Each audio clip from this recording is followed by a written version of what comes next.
तभी व्यक्ति शांत और स्थिर होकर के बैठ जाएं,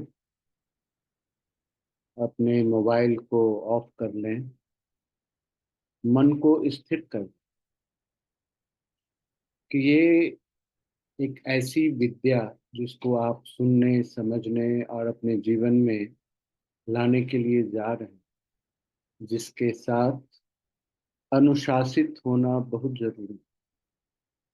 अगर आप अनुशासित नहीं होंगे तो फिर ये विद्या आपको कमजोर भी कर सकती है और तकलीफ भी पहुंचा सकती है। तो इसीलिए अगर श्रवण करना है या समझना है तो बहुत शांति से सुनना और समझना चाहिए।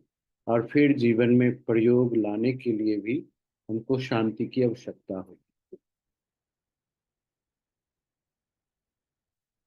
कल हमने 10 महाविद्या के बारे में चर्चा कर रहे थे, और चर्चा करते हुए हमने बताया कि महाविद्याएं क्यों 10 हैं। इवन दो जो हमारे वर्णाक्षरों में हम देखते हैं कि जितने भी व्यंजन हैं, उसके जो शुरुआत के अक्षर हैं वो एक एक विद्या को बिलोंग करते हैं। जैसे क, च,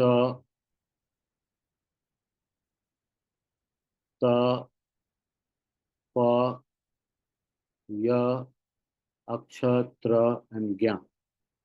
ये 10 अक्षर 10 महाविद्या को रिप्रेजेंट करते हैं। उसी तरह आपके सातों चक्र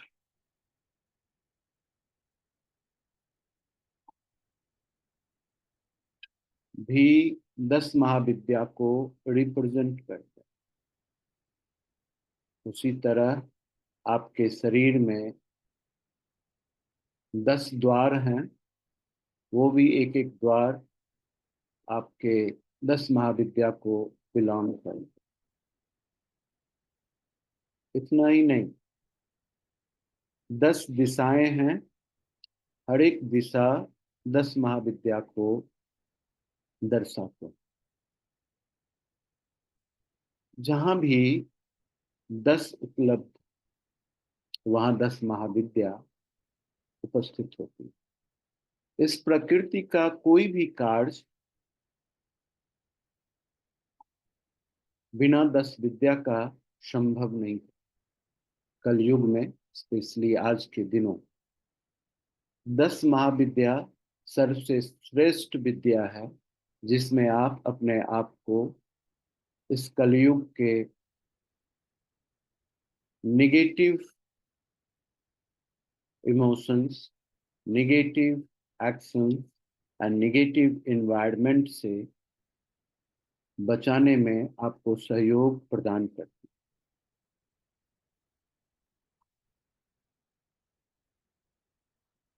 ये 10 विद्या के 10 नाम बड़ा ही अद्भुत है।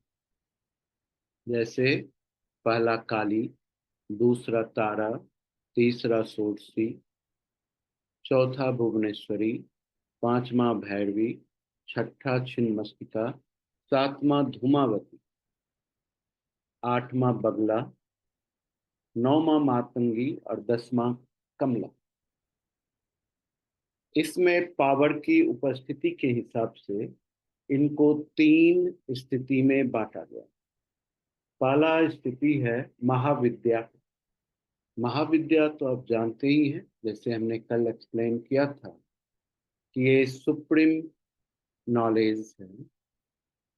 ऐसा नॉलेज जिसको आप समझ सकते हैं, प्रैक्टिस कर सकते हैं और उसके रिजल्ट को कंफर्म कर सकते हैं। यानी कि प्योर साइंटिफिक और एक्सट्रीम साइंटिफिक विजडम जो हमारे पास उपलब्ध है, उसमें से काली, तारा, षोडशी और भुवनेश्वरी, ये 4 महाविद्याएं कहलाई। उसके बाद 3 विद्याएं जो विद्या कहलाती हैं, उसमें से भैरवी, छिन्नमस्ता और धूमावती, इस तीनों को हम विद्याएं बोलते हैं।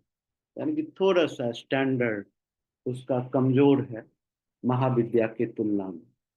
फिर उसके बाद जो बाकी तीन है, बगला, मातंगी और कमला, ये तीन विद्याएं ऐसी विद्या हैं जिसको सिद्ध विद्या कहते हैं। यानी कि इस विद्याओं के लिए आपको एफर्ट्स करना है, मेहनत करना है, और आपको उस विद्या को अपने अनुसरण में लेना। तो ये विद्याएं जब आप अपने अंदर जागृत करते हैं तो इनको सिर्फ आदेश देना होता है, आप मास्टर होते हैं, और इनके आपके आदेश से ये विद्याएं आपके लिए सारा कार्य संपादन कर देती हैं। इनको जब आपके अंदर जागृत होती है तो पूजा पाठ करने की उतनी आवश्यकता नहीं, लेकिन शुरू शुरू में जब आप बगला, मातंगी और कमला, इस तीनों की बिना पूजा पाठ किए हुए सिद्ध नहीं करते, क्योंकि ये तीनों एक्सट्रीम डिसिप्लिनरी को फॉलो कर, आपको इसके सामने बड़ा ही अनुशासित होना पड़ता है। अगर आप अनुशासित नहीं होंगे तो ये विद्याएं आपसे सिद्ध नहीं होंगी, और फिर आप इनका उपयोग नहीं कर सकते। इस विद्याओं को समझने के लिए हमको इन विद्याओं को हमारे ऋषि मुनियों ने दो कुल में बांट दी, काली कुल और श्री कुल। काली कुल के अंदर काली, तारा, भुवनेश्वरी और छिन्नमस्तिका देवी आती हैं, पावर आती हैं। श्री कुल के अंदर षोडशी, बगला, भैरवी, कमला, धूमावती और मातंगी देवी आती। अब हमको जो साधना शुरू करना होता है, प्रैक्टिस शुरू करना होता है इनका, तो हम सभी का प्रैक्टिस एक साथ नहीं कर सकते। चाहे हमको श्री कुल की प्रैक्टिस करनी चाहिए या नहीं तो हमको काली कुल की प्रैक्टिस करनी। काली कुल के प्रैक्टिस के लिए जो हमारे शास्त्रों में कहा गया है कि ये थोड़ा सा कठिन और हमारे पारिवारिक कंडीशन से अवे होता है, लेकिन ऐसी बात नहीं है, क्योंकि जीवन के हमारे शरीर के हर एक अवयव में ये सारे कुल उपलब्ध उपलब्ध, और उपलब्ध होने की वजह से हम इनकी प्रैक्टिस कभी भी कर सकते, लेकिन क्रमगत करना पड़ता है प्रैक्टिस। एक के बाद दूसरा, दूसरे के बाद तीसरा, तीसरे के बाद चौथा। जब तक आप एक को नहीं उपलब्ध करेंगे तब तक दूसरा उपलब्ध नहीं होगा, और जब तक दूसरे को उपलब्ध नहीं करेंगे तो तीसरा उपलब्ध। तो आपको क्रम से इनकी प्रैक्टिस करनी होती है, इनको इवोक करना होता है खुद के अंदर में, और ये इवोक होती है, ये स्वतः आपकी समस्याओं को, कंडीशंस को गवर्न कर देती है, ध्यान में ले आती है, और आपको प्रोटेक्ट करते हुए आपको आपके जीवन पथ पर अग्रसर करने में सहायता प्रदान, चाहे आप जाने या ना जाने। जैसे एक एग्जाम्पल हम आपको देना चाहते हैं कि एक व्यक्ति समाज में बहुत प्रतिष्ठित है, बहुत नाम है, बहुत काम हो रहा है, उनके बिना उस समाज का कोई भी काम नहीं हो रहा, सभी लोग उनके जय जयकार कर, लेकिन कुछ ऐसी गलतियां वो कर देते हैं कि जिसकी वजह से वो समाज उनको त्याग कर देता, उनको देखना नहीं चाहता, उनके बारे में उल्टी सीधी बातें करने लग जाता। लेकिन फिर से वो व्यक्ति ऐसा कार्य करता है, अपने अंदर ऐसा शीलता और धैर्यता का उदाहरण पर प्रस्तुत करता है कि उनके ऊपर लगाए गए सारे के सारे दोष मुक्त हो जाते हैं, और फिर से समाज उनको सम्मान देता है और ऊपर उठाता है। तो ये जो अवस्था है, तो आप में से कोई बता सकते हैं कि इस अवस्था में कौन सी शक्ति आपके अंदर प्रादुर्भाव हुआ है, उनका आपके शरीर के अंदर में जागृत हो गया है कि ऐसी चीजें आपके जीवन में संभव हो सके।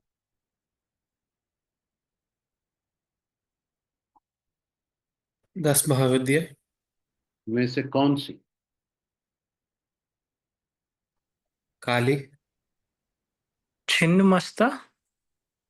हम्म, छिन्न ये प्रोग्राम छिन्न मस्तिका का है कि इसके लिए ये रीबर्थ होना है। जो ये व्यक्ति विशेष में जो घटना घटा, वो घटना रीबर्थ होने की घटना, इसको ही पुनर्जन्म कहते हैं, फिर से पैदा ले लेना। और जब फिर से पैदा लेते हैं तो अपने पास्ट की सारी कर्मों को सुंदर व्यवस्थित करके फिर नए तरीके से आप अपने आप को रिप्रेजेंट कर पाते हैं। ये छिन्न मस्तिका का ही नेचर, अनुभूति है ना। तो ऐसे होते हैं हमारे सिस्टम। इसीलिए जब भी हम इस 10 महाविद्याओं का पूजन करते हैं तो उस पूजन करने में एक विशेष ध्यान रखना होता है। वो ध्यान रखना होता है कि इस छिन्न क्या कहते हैं, जो भी 10 महाविद्या के आप शुरुआत करते हैं उसके दाएं साइड में महादेव की मूर्ति होना बहुत आवश्यक। शिव की प्रतिमा होनी चाहिए आपके 10 महाविद्या के दाहिने साइड में। जिस तरह से फिर उनको आप अलग अलग से पूजा कर सकते हैं। काली है तो काली के साथ शिव रखिए उनके राइट साइड में, है ना। तारा है तो तारा के साथ शिव रखिए उनके राइट साइड में। और तब जब आप पूजा करते हैं तो फिर बेहतरीन कार्य होता है। किसी भी साधक के जीवन में शक्ति दो स्वरूप से पैदा होती है ना, सती स्वरूप में और पार्वती के स्वरूप। इस सांसारिक जीवन में ये शक्तियां दो तरीके से साधक को डिजाइन कर। जब हम पहले साधना करते हैं तो इस समय बड़ी अद्भुत घटना घटती, क्योंकि मुझे खुद के ऊपर भी ट्रस्ट नहीं होता। हमारे जो मास्टर हैं, जो हमारे पथ प्रदर्शक हैं, जो हमको कुछ अंतर ज्ञान को जागृत करने की कोशिश कर रहे हैं, उनके ऊपर भी ट्रस्ट नहीं।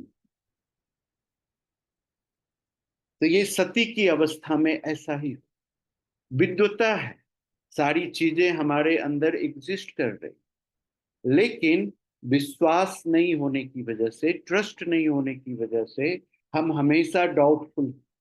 तो कितनी भी साधना करते जाते हैं तो हमको खुद में डाउट होता है कि मैं सही कर रहा कि गलत कर। हम वैलिडेशन की जरूरत जरूरत महसूस करते हैं कि ये हमारा वैलिडेट हो। इसी तरह हम अपने जीवन में भी ऐसा ही काम करते हैं। जब हम कोई भी क्रियान्वित सिस्टम में जुड़े होते हैं और अपने कार्य को संपादन करने में लगे होते हैं तो हमको बार बार डाउट मन में होता रहा कि मैं ये सही कर रहा कि गलत। तो जब तक जैसे हमारा बॉस हमको वैलिडेट कर देगा कि यस यू आर राइट, तो फिर हमारी हिम्मत बढ़ जाती है और हम उस कार्य को कर लें। लेकिन जब तक ये डाउट होता है तो हम अपने पूरे पोटेंशियल के साथ काम करने में सक्षम नहीं। तो साधना के इनिशियल स्टेज में ऐसी अवस्थाएं होती हैं। हमेशा डाउट ही रहता है कि गुरु मुझको सही सिखा रहा है कि नहीं सिखा रहा, सही बात समझा रहा है कि नहीं समझा रहा। ऐसी एक घटना आपको मैं एग्जाम्पल में बताना चाहता हूँ कि आपको बड़ा मजा आएगा। तो एक ऐसा ही शिष्य जो बड़ा ही अपने आत्मा को महसूस करने के लिए ना, आत्म साक्षात्कार के लिए, जीवन में मोक्ष की प्राप्ति के लिए बहुत जीवन के तमाम थपेरों से थक करके घर से निकल करके गुरु के आश्रम में पहुंचा। जब गुरु के आश्रम में पहुंचा तो गुरु उसको कोई काम ही नहीं देता। बहुत होता था तो कहता था कि तुम इस बर्तन को साफ कर दो, भंडारा में जो बर्तन। वो बर्तन घसते घसते घसते घसते बहुत दुखी हो गया। इतना दुखी हो गया कि वो देखता था कि उनके साथ जो शिष्य थे वो लोग बड़ा उन्नति कर रहे हैं, योग भी सीख रहे हैं, ध्यान भी सीख रहे हैं, बड़ी बड़ी काम कर रहे हैं, लेकिन इसको तो बर्तन धोने में गुरुदेव लगा दिया। बड़ा मुश्किल। एक दिन वो बड़ा नाराज, नाराज होकर के गुरुदेव के पास पहुंचे। पहुंचने के बाद उन्होंने कहा कि क्या कर रखे हैं महाराज, अगर गुरु नहीं बनना है तो नहीं बनिए, लेकिन मुझसे बर्तन क्यों धुलवा रहे हैं? इसमें कौन सी हमारी आत्मिक ग्रोथ होगी और मैं आत्म साक्षात्कार कर पाऊं? तो गुरुदेव ने बोला कि देखो बच्च, तुम खुद पर विश्वास करो, दुनिया का कोई भी काम तुमको आत्म साक्षात्कार करा। अगर तुम संयमित हो, ध्यान से उस काम को करते, अपने प्योरिटी के साथ उसको कर, और करते समय ये महसूस करो कि ये तुम क्लीनिंग उसी के लिए कर रहे, उसी का क्लीनिंग कर रहे, ये पात्र भी तो वही, फिर भी उसके समझ में नहीं। बहुत नाराज हुआ, हाथ पांव पटकते हुए गुरुदेव को छोड़ के भाग निकला। फिर आ गया, सोचने लग गया कि गुरुदेव ने ऐसा क्यों कहा। फिर उसने बर्तन मांजना शुरू कर।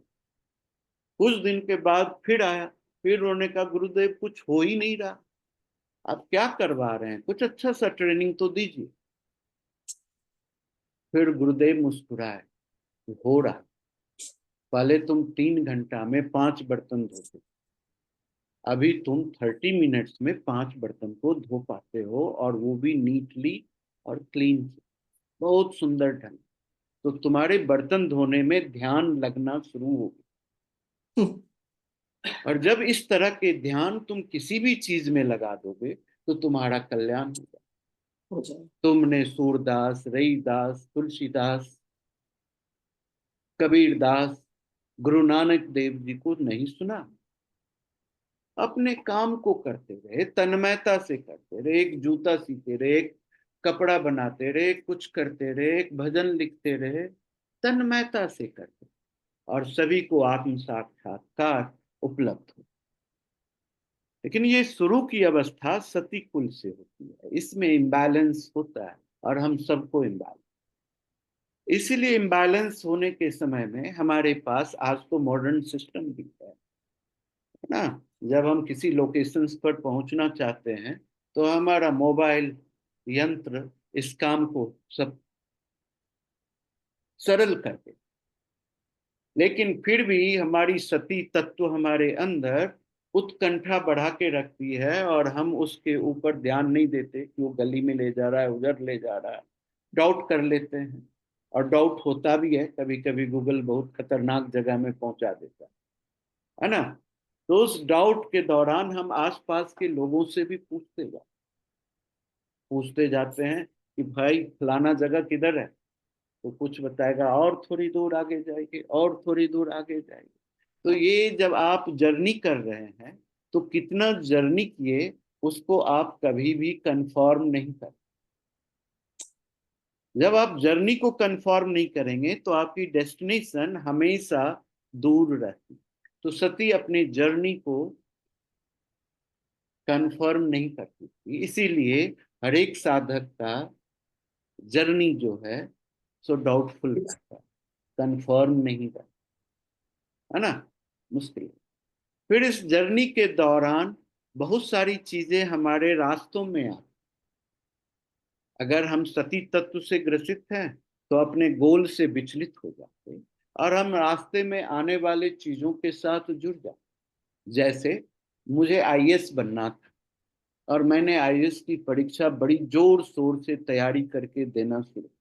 एक बार दिया, फेल हो गया, दूसरा बार दिया, फेल हो गया। इसी बीच में हमको स्टेट गवर्नमेंट का सर्विस का, एडमिनिस्ट्रेटिव सर्विस का वैकेंसी आया, और उसमें जब एग्जाम दिया तो पास कर। तो हमने जो गोल तय किया था उस गोल को हम छोड़ दिए। जो सामने में नजदीक में जो चीज उपलब्ध हो गया आसानी से, उसको पकड़ लिया। जैसे ही आप उसको पकड़ लेंगे तो आपके जीवन का असली गोल मिस हो जाएगा। फिर भी इसमें आपको मन नहीं लगेगा, मन विचलित रहेगा, स्थिर नहीं रहेगा, सती तत्व से ग्रसित रहेंगे, और आपको छोड़ना ही पड़ेगा, त्यागना ही पड़ेगा मुश्किल की अवस्था में। तो हम सब आदमी अपने जीवन में इसी तरह समझौता करें। जो मुझे चाहिए वो नहीं। जैसे हमारे साथ ये घटना बड़ी हो जाती है कभी कभी कि हमारी पत्नी को चाहिए कोई सामान खरीदना होता है, तो हम कहते हैं कि कल खरीद ले, परसों खरीद ले। इस बीच में उस सामान का जो जरूरत है एकदम सामने सिर के ऊपर खड़ा हो जाता है कि आज तो ये सामान पहुंचाना है। तो तब हम दुकान पहुंचते हैं और उस समय में अपने चॉइस के हिसाब से उस सामान को नहीं खरीदता, जो होता है जल्दी जल्दी में खरीद करके मैडम को खुश कर देते हैं कि भाई आप ये। लेकिन यहाँ चॉइस कंप्रोमाइज करने लगते है ना। अगर हम समय रहते हुए उसको चूज करते तो हम वो सामान बहुत बेहतरीन ढंग से खरीद सकते थे, और हम अपने चॉइस के साथ कंप्रोमाइज नहीं करते। समझ रहे हैं बात। तो इसीलिए हम सभी साधक जो जीवन के पथ पर जीवन साधना में जुड़े हुए हैं, ऐसी गलतियां करते, हम टालते हैं चीजों को। कल करेंगे, परसों करेंगे, चौथे दिन करेंगे, और और ऐसा ऐसा समय आ समय आ जाता है, जाता है। ऐसा समय आ जाता है कि अब हमारे पास वक्त नहीं बचता। और जब वक्त नहीं बचता तो फिर हम गलत सलत करने लगते। आज मॉडर्न टाइम में हम सारे कॉरपोरेट वाले को देखते हैं, इसी सती साधना की कमी है। सती तत्व कमजोर कर देता है। वो लोग भी इसी ही काम कर, जब कोई प्रोजेक्ट आता है तो प्रोजेक्ट के लिए निर्धारित समय होना होता है कि इस समय में प्रोजेक्ट का ये भाग कंप्लीट होना, इस समय में ये भाग खत्म होना। तो जब शुरू होता है तो बड़ा कैजुअली अप्रोच होता है, कोई आदमी सीरियसली प्रोजेक्ट को स्टार्ट नहीं। जब पहला समय पूरा होने वाला कि प्रोजेक्ट का ये बात होनी चाहिए, तब सर पर में भूत सवार हो, तब खाना छोड़ देते हैं, रात को 12 बजे तक काम करते हैं, बीवी बाल बच्चा सबसे दूर हो जाते हैं, और उस जल्दबाजी में बहुत सारी गलतियां को अंजाम दे देते, बहुत गलतियां करते। और गलतियां करते हैं तो हमारा बॉस ऊपर बैठ करके देख रहा होता है, और हमारी हर एक गलतियों को वो पॉइंट आउट करता है, और परेशानी होने लग जाती है। मुझे लगने लगता है कि हमारा बॉस हमारे विरुद्ध में है, बल्कि ऐसी बात नहीं है।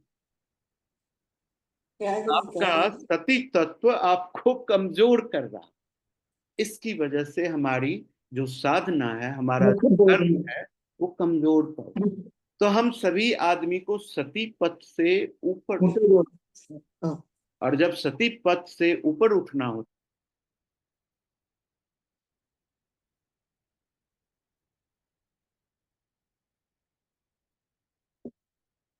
सर आप अपने आप को अनम्यूट कर लीजिए ना।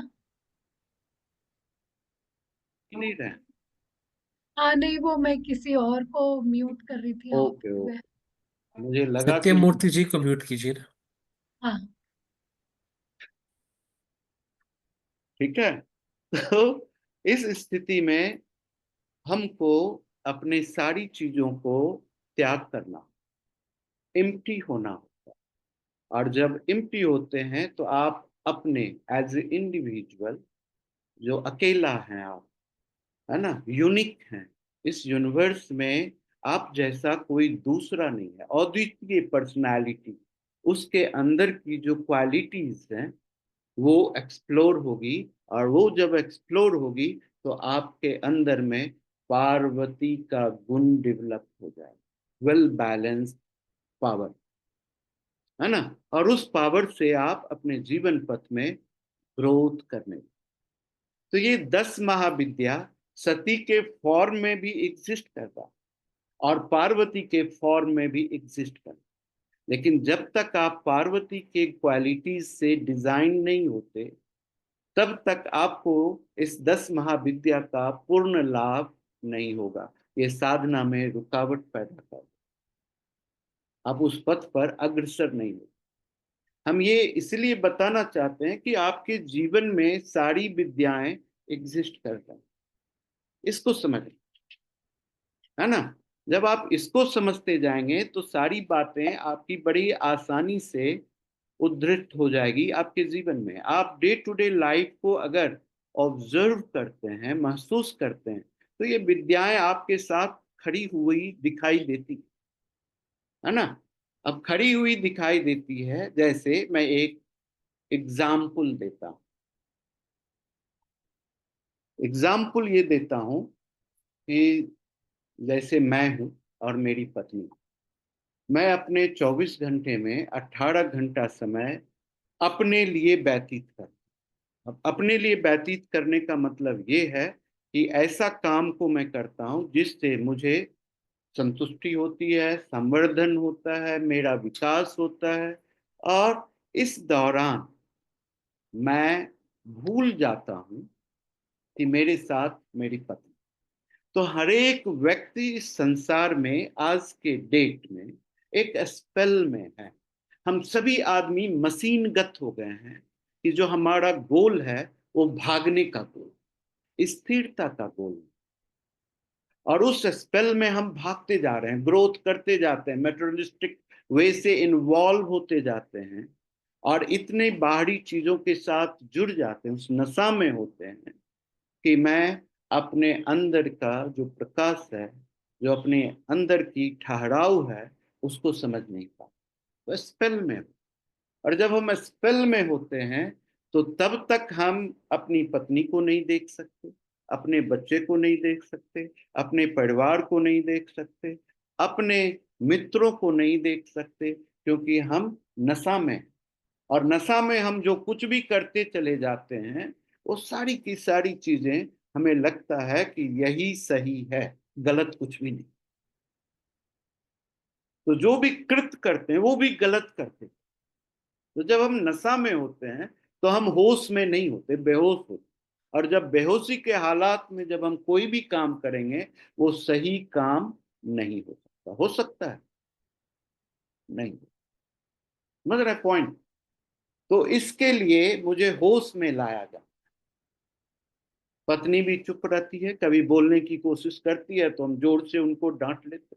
तुमको क्या पता, ये सारा काम तो मैं तुम्हारे लिए ही कर रहा हूँ, बच्चों के लिए ही कर रहा हूँ, मैं अपने लिए खुद कर रहा हूँ। ये सरासर झूठ होता है। हम किसी के लिए नहीं कर रहे हो, हम खुद के लिए कर रहे होते हैं, इसीलिए इस स्पेल में हो। मुझे डर होता है कि सोसाइटी में मेरा नाम कम ना हो, कलीग के बीच में ऐसा ना हो जाए कि मैं कमजोर हो जाऊं, मेरा प्रमोशंस नहीं हो, मैं अच्छे से जो मुझे 10 करोड़ का मैं टारगेट रखा हूं उसको कैसे मैं कंप्लीट करूं, वो कम ना हो। ये सब बातें होती हैं जी। ये नहीं होती कि मैं बीवी के लिए या बच्चे के लिए कमा रहा हूं, ये पॉइंट एकदम नहीं। पॉइंट है खुद को कंफर्म करने के लिए, सेटिस्फाई करने के लिए कमा। तो इस समय हमको इस स्पेल से तोड़ना होता है, निकालना होता है ना। और इसको निकालने के लिए हमको उसको रोकना होता, टोकना हो, टच करना हो। और जब हम टच करते हैं तो उसको अपने मन की भाव को, जो बाहर से उसको देख रहा है कि ये तो खो गया है नशा में, उसको बताना होता है, एक्सप्रेसिव है। तो मोस्ट ऑफ जो हमारे पीपल हैं, हमारे नियर एंड डियर, वो अनएक्सप्रेसिव हो जाते हैं, वो आपके धुन को देखते हैं। और जब आप अनएक्सप्रेसिव रहते हैं तो वो धुन टूटता नहीं, आपको ट्रुथ बोलना ही पड़ेगा। जब आप ट्रुथ को एक्सप्रेस करते हैं तो रियलाइजेशन ऑफ ट्रुथ होता है, उसको शॉक लगता है, अच्छा मैं ऐसा गलत करते जा रहा हूं। समझ रहे पॉइंट? और जब शॉक लगता है तो रियलाइज करता है अपने ट्रुथ को और फिर सही रास्ते में आ जाता है। तो आप लोग बता सकते हैं ऐसी कंडीशंस किस महाविद्या में होती?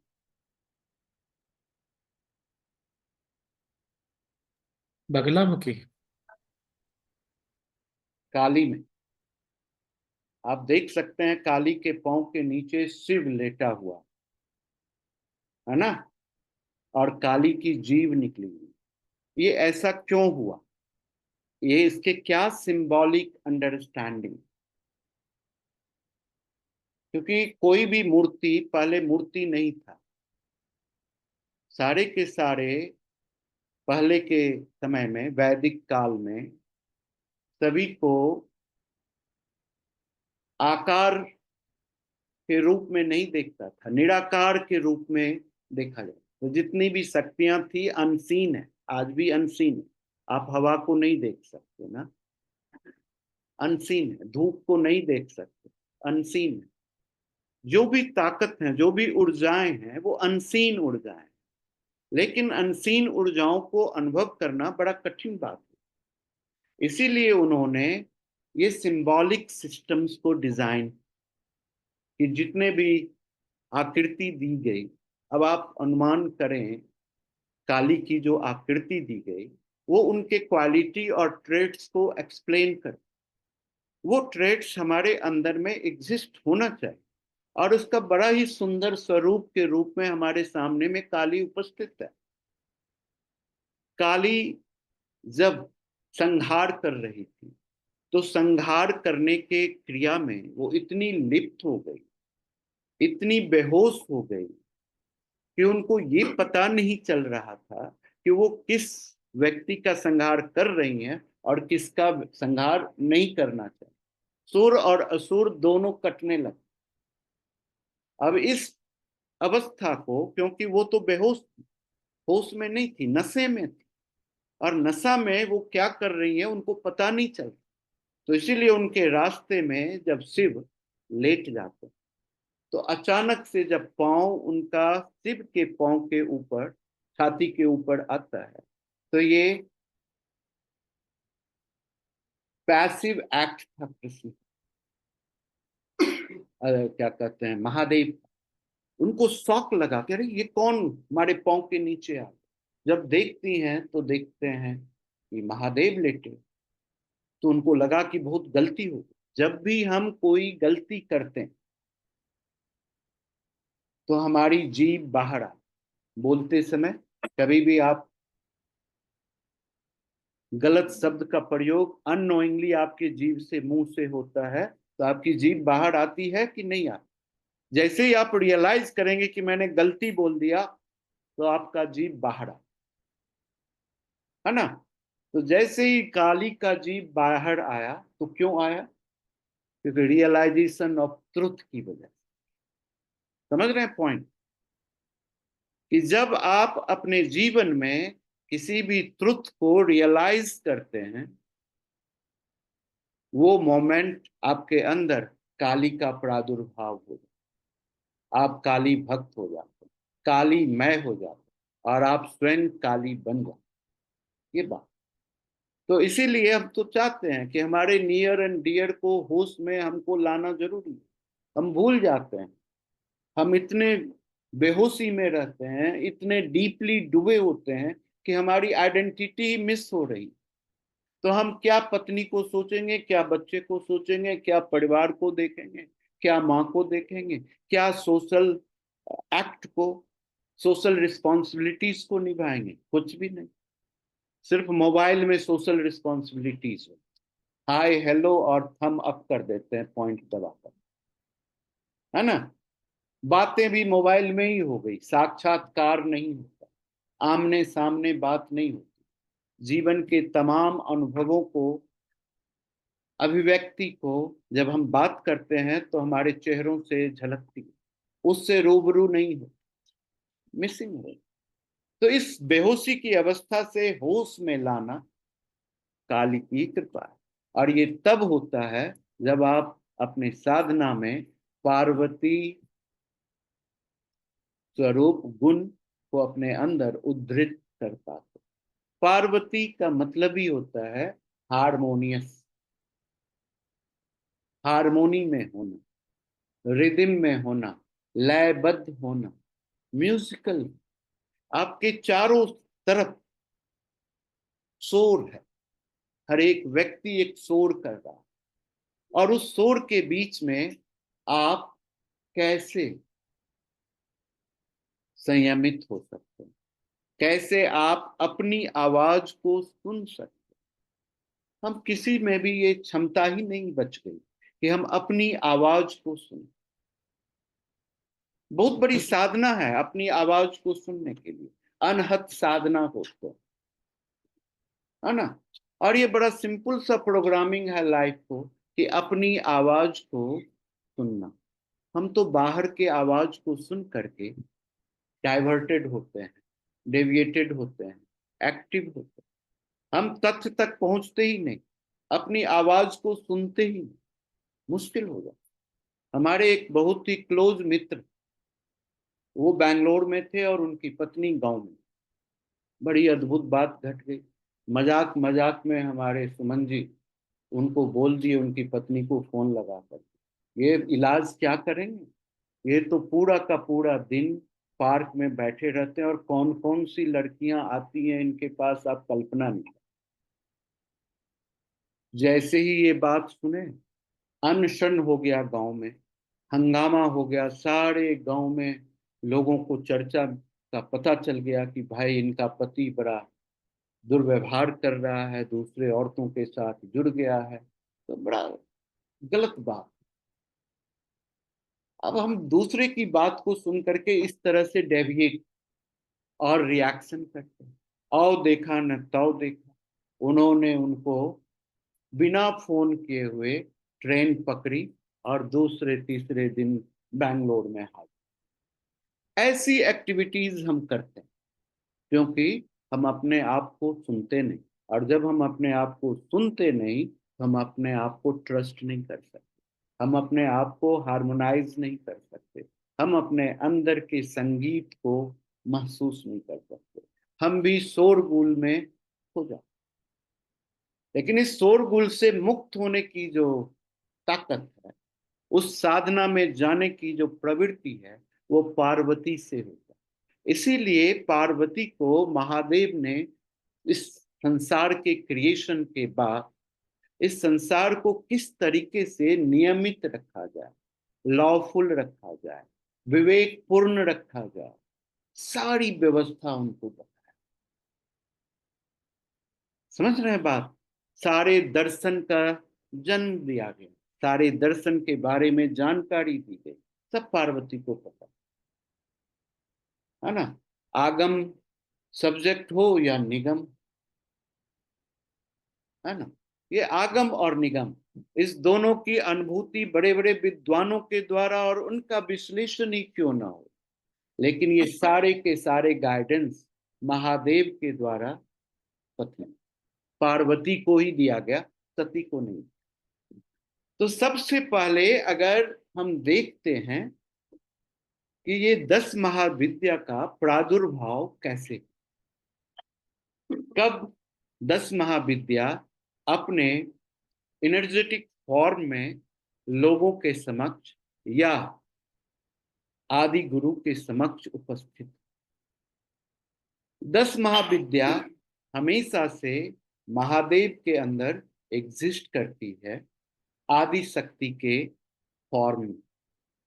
और जो आदि शक्ति इस आदि पुरुष से जब मर्ज होती है, और तब ये सारी की सारी प्रक्रिया क्रिएशन ऑफ यूनिवर्स स्टार्ट होती है। और ये प्रक्रिया जब स्टार्ट होता है, तब इस सारे प्रक्रिया को सिस्टमेटिक ढंग से ऑर्गेनाइज करने के लिए महादेवी के अंदर में एग्जिस्टिंग जो 10 महादेवी है, महाविद्या है, वो एक्सप्लोर होकर के इस प्रकृति को नियमित बनाती। क्योंकि इस प्रकृति के अंदर रहने वाले जितने भी जीव हैं, वो सही ढंग से अपने जीवन को निर्वाह कर सकें, और इस प्रकृति के चलाने के लिए जो अद्भुत पर्पस की या विषय की आवश्यकता है, उस विषय को समझ सके और अपने जीवन को उस विषय के अनुरूप ढालते हुए अग्रसर हो सके। इसीलिए सारी व्यवस्था बनाई गई। अगर ऐसी व्यवस्था नहीं होती तो फिर चीजें बड़ी मुश्किल अवस्था में अस्त व्यस्त, और अस्त व्यस्त फिर भी हुआ है कि जब प्रवृत्ति हुई तो इस प्रवृत्ति में दो प्रवृत्ति का जन्म हुआ, सुर प्रवृत्ति और असुर प्रवृत्ति। हमारे अंदर में भी सुर प्रवृत्ति है और असुर प्रवृत्ति। ये मनोभाव, सुर प्रवृत्ति का मतलब होता है कि आप म्यूजिकल हैं, सुर में हैं, रिदम में। असुर प्रवृत्ति का मतलब होता है कि आप इम्बैलेंस हैं, इरेटिक हैं, नॉइजी हैं, कामिंग नहीं, है ना। जब हम म्यूजिक सुनते हैं वो किसी भी लैंग्वेज में क्यों ना हो, सूदिंग होता है, माइंड को काम कर देता है, भले आप अर्थ सुने या अर्थ समझें या ना समझें। समझ रहे हैं पॉइंट? तो सुर और असुर जो पैदा हुआ, ये हमेशा से होते रहा। जब से ये संसार शुरू हुआ, जब से क्रिएशन स्टार्ट हुआ, इस यूनिवर्स को डिजाइन कर, वो सुर और असुर अद्भुत प्रक्रिया। हमेशा से असुर सुर को ग्रसित करते हैं। अब ये निश्चित तौर से आप भी अपने जीवन में देखेंगे, है ना? क्योंकि हर एक आदमी घूस लेता है, वही आदमी घूस नहीं लेता जिसको मौका नहीं। ऐसा मॉडर्न टाइम में, कलयुग में कहा गया। आप सभी आदमी अपने मॉरलिटी से ड्रॉप हो सकते हैं, और तब तक नहीं ड्रॉप होते हैं जब तक आपको उस रिक्वायर्ड मटेरियलिस्टिक विजडम को फुलफिल करने के लिए मॉरल को अप्रोच नहीं किया जाता, है ना? हर एक व्यक्ति असुर बन जाता है, उसकी रिदम खत्म हो जाती है। और जैसे ही रिदम खत्म होगी, तो ये असुर प्रवृत्ति आपके सुर प्रवृत्ति को नुकसान करने लगती, और हम सब आदमी इसी से नुकसान हो। आपने हमारे बड़े अच्छे मित्र, हमने आपके ऊपर ट्रस्ट कर, लेकिन ट्रस्ट करने से आपने देखा कि तू बड़ा भोला भाला है, इसको तो कैसे भी हम मैनिपुलेट कर, और आपने हमारे उस सच्चाई और उस ट्रस्ट को, उस विश्वास को उपयोग में ले आया, और आप हमको बहुत बड़ा नुकसान कर, है ना? तो हमारे सुर की क्वालिटी का आपकी आसुरी शक्ति, असुर, जो आप इम्बैलेंस थे, नुकसान। इसीलिए पूरा प्रकृति शांति चाहती। जब शांति चाहती है, तो इस प्रकृति के अंदर असुर की व्यवस्था कम हो। जैसे हम लोगों ने अनुभव किया कोरोना के समय में, जब 3 महीना से 6 महीने तक ऐसा प्रोटोकॉल लागू हो गया कि आप किसी से मिल नहीं सकते, अपने घर में रहेंगे, अपने बच्चों के साथ रहेंगे, अपने साथ में समय बिताएंगे, अपने लिए समय बिताएंगे। आप सुर बनने लग गए, और जैसे सुर बनने लग गई, तो प्रकृति में अद्भुत चेंजेस आ गए। जो पक्षियां कभी भी नहीं आती थी, वो पक्षियां आने लगी। जो सुबह में कभी भी पक्षियों की आवाज नहीं सुनने पड़ रही थी, सुनने लगे। नदी, नाला, तालाब जितने भी थे, सब नीट एंड क्लीन। रोड के ऊपर कहीं शोरगुल नहीं थे। हमारे इन्वायरमेंट में जो ध्वनि प्रदूषण है, बहुत ही निम्न स्तर तक पहुंच गया। हमारे कान को 24 घंटा जो शोरगुल से ग्रसित किया जाता है, हमारे ब्रेन की जो फ्रीक्वेंसी है, ये बाहरी साउंड से जो डैमेज किया जाता है, जो हमारे अंदर की जो स्पंदन है, उसको डिस्टॉर्टेड किया जाता है, उससे तो बचत हो जाती। समझ रहे हैं? तो कितना 3 से 6 महीने का प्रोग्राम इतना आनंदित था कि हमारे बड़े बड़े हॉस्पिटल्स जो पूरे दिन भरे रहते हैं, एक भी हॉस्पिटल चला नहीं, सब बंद।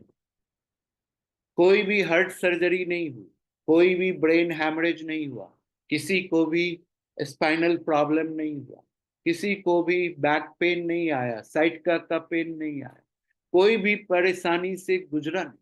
सब शांत, स्थिर और अपने काम को बड़ी शालीनता और सटीकता से घर में बच्चों के साथ रहते हुए संपादन। ये तो आप ही थे, क्योंकि आप में सुर डिजाइन हो गया, है ना? जब आप असुर होते हैं, तो ये सारी प्रोग्राम नहीं। असुर होने में हम उल्टा पुल्टा काम करने लगे, जो सुर है उसको भी डिस्टर्ब करने, परेशानी पैदा करने, ये दिक्कत है। तो ये सुर और असुर में जब असुरी शक्ति, असुर ज्यादा बढ़ने लग जाता है, तो आपके अंदर पार्वती की साधना की अवस्था इस 10 महाविद्या को आपके अंदर इवोक कर, एक्सप्लोर कर देती है। और उस 10 महाविद्या के द्वारा आप अपने अंदर एग्जिस्टिंग असुर को डिस्ट्रॉय कर, ऐसा हमारा शास्त्र कहता है कि इस संसार में जब जब असुर की तबाही सामान्य और सुर लोगों के ऊपर हुआ है, तब तब शक्ति का प्रादुर्भाव हुआ है, पदार्पण हुआ है, और उसके पदार्पण से असुर को मुक्त किया गया है, समाज को शांत और स्थिर रिजुनवेट फिर से कर दिया, आदमी के अंदर आस्था और विश्वास फिर से पैदा कर दिया, आदमी के अंदर ग्रसित डर खत्म। अब आप ये समझ सकते हैं कि एक चोर जिसको चोरी करते समय थोड़ा भी डर नहीं,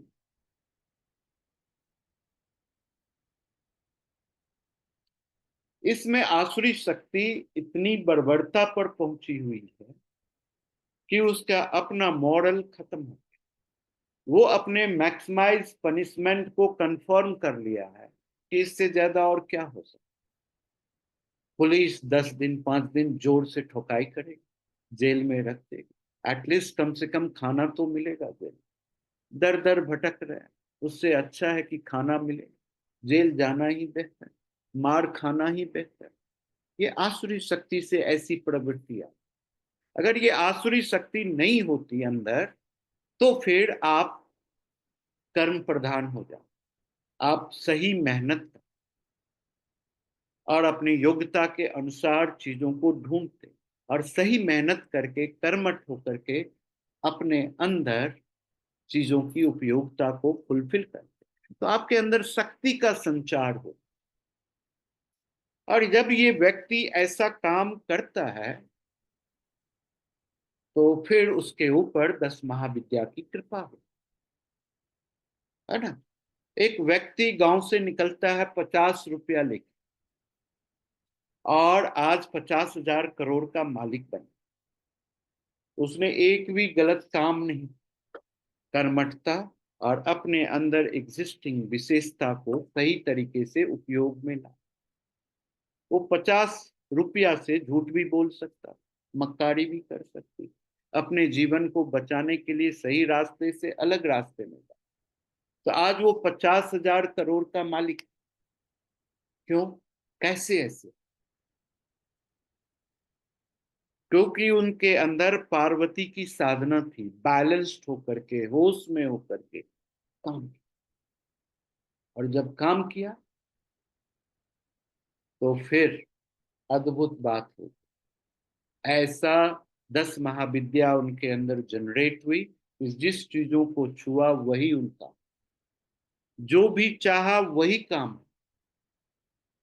आज पूरे बेंगलोर में हर एक जगह में उनकी बिल्डिंग खड़ी, इतने पावरफुल व्यक्ति। तो आप समझ सकते हैं कि ये कैसे और क्यों होता है। अब आप देखते हैं कि आज के दिन में जो सत्यनिष्ठ है, जो प्योर है ना, जो सही काम करना चाहता, लेकिन सामने में देख रहा है कि आदमी तो चोरी कर रहा है, लोगों का गला घोंट रहा है, दुनिया को तबाही कर रहा है, और उस करने के बावजूद भी उसका ग्रोथ हो रहा है ना। कितने राक्षसों ने इंद्र को कितनी बार हरा दिया, बंदी बना दिया, देवताओं को भगा भगा के मारा, है ना, सारे ग्रहों को ग्रसित कर लिया, अपने कब्जे में कर लिया। तो ग्रोथ तो होता ही, मटेरियलिस्टिक ग्रोथ तो होगा, लेकिन अंजाम अच्छा नहीं। किसी भी असुर का अंजाम सुंदर नहीं, सबका अंत। तो ऐसा ही ये ग्रोथ करने वाले ऐसे व्यक्ति से आप प्रभावित ना हो। आप बेस्ट हैं और हमेशा बेस्ट रहेंगे, आपकी तुलना किसी के साथ नहीं। और जब आप अपने इस अतुलनीय स्वभाव को, गुण को, क्षमता को, शरीर को या अपनी आत्मा को महसूस करते हैं, तो आपका हर एक एक्ट अतुलनीय होता है, बेस्ट होता है। और उस कर्म से अब इस संसार को बेहतरीन इन्वायरमेंट और बेहतरीन विजडम देने में सक्षम होते हैं, है ना। ऐसा ही है, जैसे एक एग्जाम्पल आपको देना चाहता हूं कि 3 बंदा, एक जिसमें साधु है, एक जिसमें बिजनेसमैन है और एक जिसमें रॉडी है, बड़ा बदमाश और बड़ा ही पावरफुल। ये तीनों रास्ते में चल। तो पहले जो बहुत बदमाश है उसको ठेस लगा और वो गिरा। गिरते ही उसका मां चेहरा और हाथ चांदी के खजाने के ऊपर, पूरा चांदी का खजाना देखा, खुश हो गया, ये भगवान तुमने कैसा ठेस लगाया। तो ठेस लगने के बाद उसने चांदी का खजाना लेकर के वापस लौट गया अपने डेस्टिनेशन, जहां उसको जाना था उससे विमुख। फिर ये दोनों थोड़ी दूर और जा रहे थे। अलग जाते जाते इस बार जो बिजनेसमैन था, वैश्य था, उसको चोट लगी। वो उसको भी ठेस लगी और वो भी गिरा। वो गिरा तो देखा कि सोना रत्न चांदी सब भरा पड़ा था। वो भी सारे को समेटा, कहा कि तुम जाओ, मेरा यात्रा तो यहीं तक था। बस उसने समेट लिया और लौट के घर आया। ये जो साधु था वो चलते, थोड़ी देर चलते रहा, वो सोचते रहा, पता नहीं मेरा भाग्य कैसा। उसको तो चांदी मिला था, उसको तो सोना और रत्न सब मिल गया। वो जब गिरा, थोड़ी देर सोचते हुए जा रहा था, ध्यान नहीं था, रास्ते में गिर पड़ा। जैसे ही वो गिरता है कि उसका हाथ और पैर दोनों,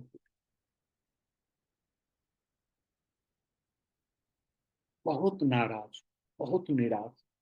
देखो हम इतना सत्यनिष्ठ, इतना परफेक्ट, इतनी शालीनता से पूरी दिन हम अपने आराध्य का आराधना कर रहे, इतना पूजा पाठ कर रहे, फिर इतना कष्ट मुझे कैसे। हम चले थे भगवान का दर्शन करने के, अब हमारा भगवान हाथ पांव तोड़ दिया, वो भी ना मिला। तो वहां अंदर से भगवान की आवाज आई, भगवान प्रदर्शित हो गए। कहा कि बस घबराने, तुमको सर्व से ज्यादा उपलब्धि हुई। एक तो मैं तुम्हें दर्शन दे रहा, दूसरी बात कि अगर तुम्हारा हाथ पांव आज नहीं टूटता तो आज तुम्हारा अंत था। इस वक्त तुमको फिर से जीवन मिल गया, ये तुम्हारे कर्म की वजह, ये तुम्हारे कर्म के प्रारब्ध की वजह से ऐसा। वो लोग तो छोटे छोटे चीजों में खुश होकर के लौट गए, लेकिन तुमको तो आज आत्म साक्षात्कार।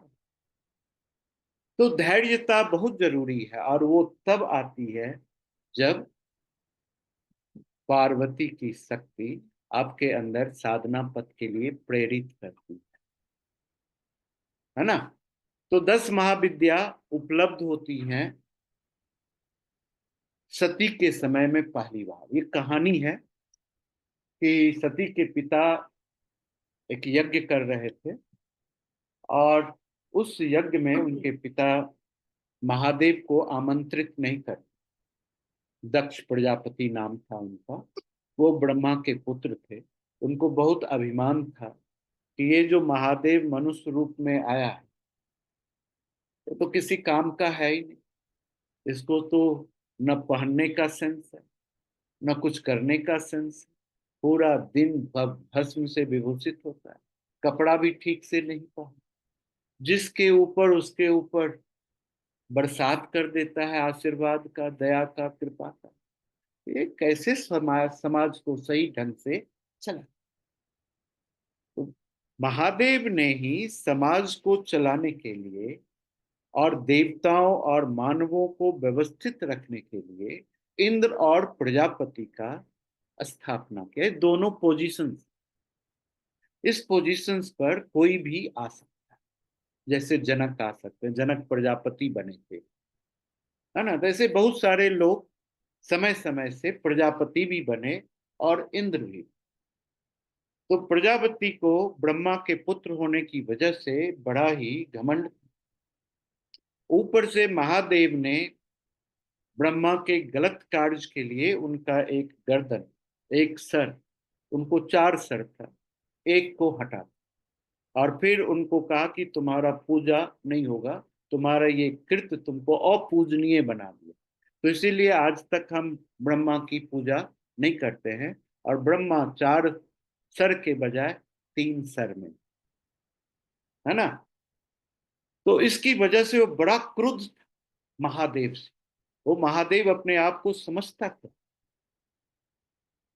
तो इसीलिए हम महादेव को आमंत्रित नहीं करें, और आमंत्रित नहीं किया। जब तब समय मिला तो महादेव को नीचा दिखाने की कोशिश करता। जो सती थी, महादेव से जिद करने लगी कि नहीं, वो तो मेरे पिता है, इतना बड़ा यज्ञ कर रहे, मैं अपने पिता के घर कैसे ना जाऊं।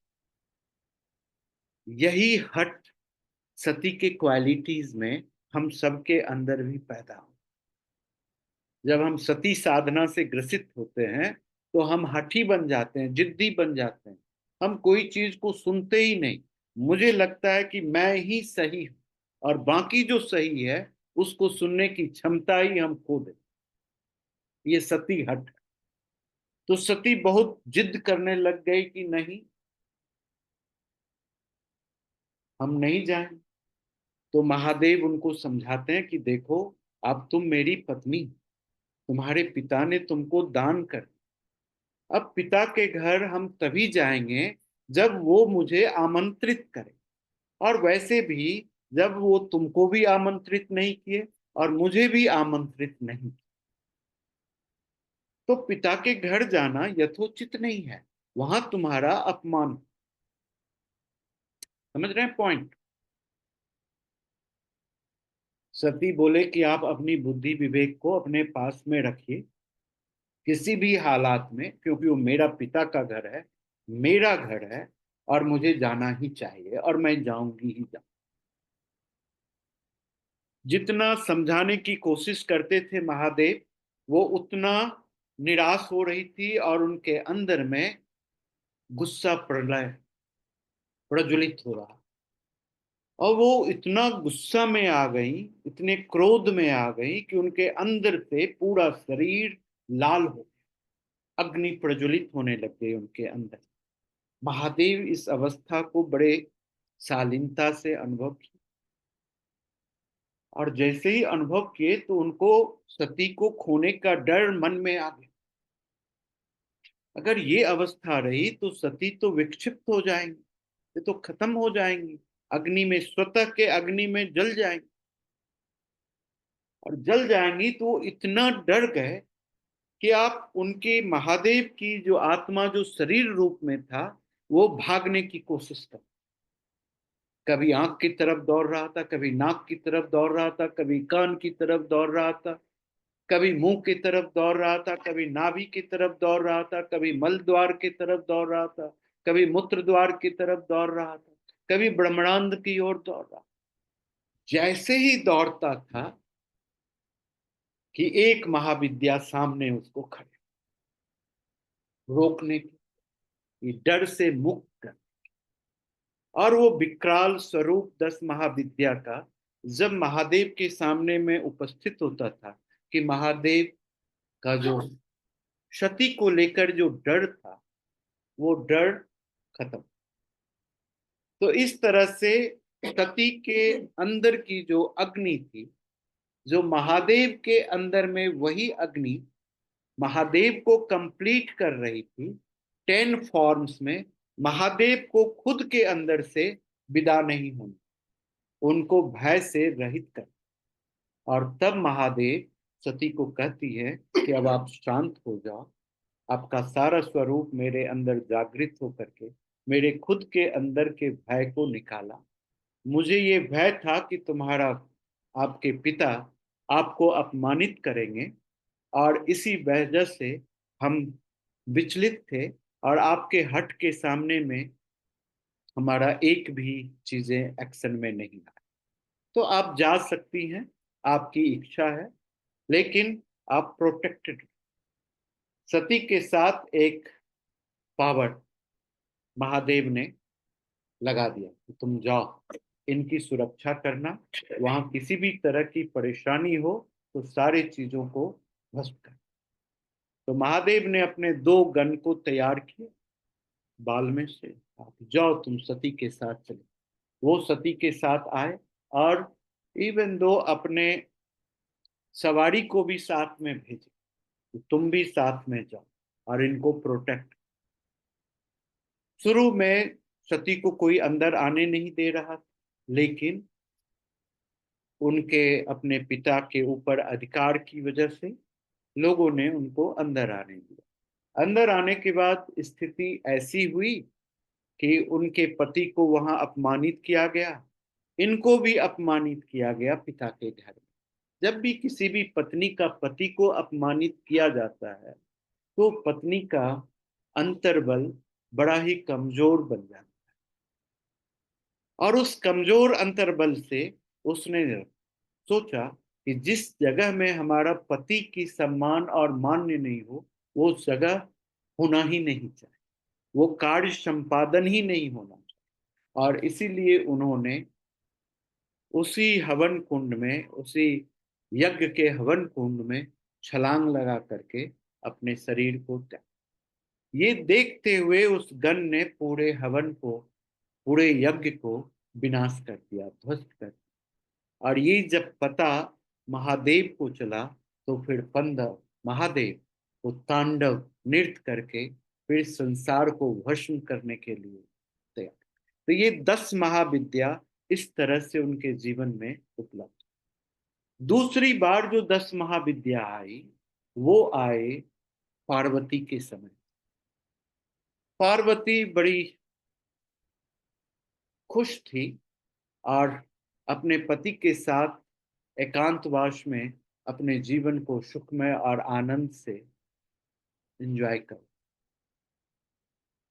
इसी समय में महादेव बड़े खुश हुए, बोले कि तुम्हें क्या चाहिए। कहा कि देखिए, हमने सारे ऋतुओं को अनुभव किया है इस जगह। इस ऋतुओं के दौरान जितने भी स्पेसिफिक फूल जो पैदा लेते हैं, एक एक फ्लावर का, ये 6 ऋतुओं का 6 फूलों का माला बना करके अगर आप मुझे देंगे तो हम आपसे अति प्रसन्न हो। तो महादेव, अगर आप नहीं दे पाए तो मामला गंभीर है ना, तो हम आपको त्याग कर। हुआ ऐसा कि 6 महीना, मतलब ये 12 महीना, 1 साल महादेव प्रतीक्षा करते रहे हर एक सीजन का, और एक एक फूल को वो अपने पास जमा करते गए। समय आ गया, 6 फूलों का माला बनाए अपने झोरे में, अपने पास उस फूल को सुरक्षित रख करके और अपनी प्रेयसी पार्वती से मिलने के लिए चले। रास्ते में इंद्र ने बहुत बड़ा नुकसान वाला काम। एक राक्षस को, एक ब्राह्मण असुर था जिसका मन ब्रह्ममय था, और वो जब आराधना कर रहा था, तपस्या कर रहा था, तो उस तपस्या से इंद्रलोक में भय पैदा हो गया। तो इंद्र ने उसका गर्दन काट। अब इंद्र गर्दन काट देने से महादेव बहुत क्रोधित हुए और उनके ऊपर अपना त्रिशूल छोड़।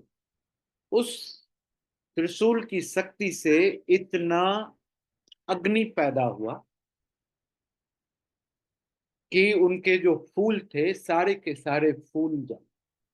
और उसके सामने में शुक्र, क्या कहते हैं, बृहस्पति आ गए, महादेव से प्रार्थना कर, हमारे शिष्य को आप माफ कर दिए। अगर आप इसके ऊपर अपना ये ब्रह्मास्त्र चला दिए त्रिशूल, वो तो रुकेगा नहीं, इस इंद्र को समाप्त ही कर, उसको क्षमा कर। फिर महादेव ने उसको गाइड कर दिया कि तुम समुद्र में जाओ, और उस शक्ति से एक बच्चा पैदा लिया। वो शंकर के अवतार। उन्होंने शंकर के विरुद्ध में कार्यक्रम किया, और कार्यक्रम करने के बाद एक दिन पार्वती को उठा के चला और अपने बनाए हुए संसार में उसको कैद। तो संसार में पार्वती के निकल जाने से पूरी प्रकृति अस्त व्यस्त होने लगी, और उस अस्त व्यस्त अवस्था को कैसे मैनेज किया जाए, तो फिर 10 महाविद्या ने 10 दिशाओं में अपना कमान संभाला और प्रकृति को व्यवस्थित रखा, सारे ग्रहों को निश्चित रूप से सुचारू ढंग से कार्यान्वित किया। बृहस्पति अपना काम करें, शनि अपना काम करे, वायु अपना काम करे, वरुण अपना काम करे, सूर्य अपना काम करे, और प्रकृति को सिस्टमेटिक ढंग से चलते, जब तक कि महादेव उनसे, उसका नाम जालंधर है ना, उस शंकर के अवतार का, और जब तक कि जालंधर से वो अपने पार्वती को वापस ना ले। तो ये दूसरी अवस्था, जब इस तरह की कंडीशंस की 10 महाविद्या अवतरित हुई, प्रकट हुई, और इस प्रकृति को सुंदर और व्यवस्थित करने में सक्षम।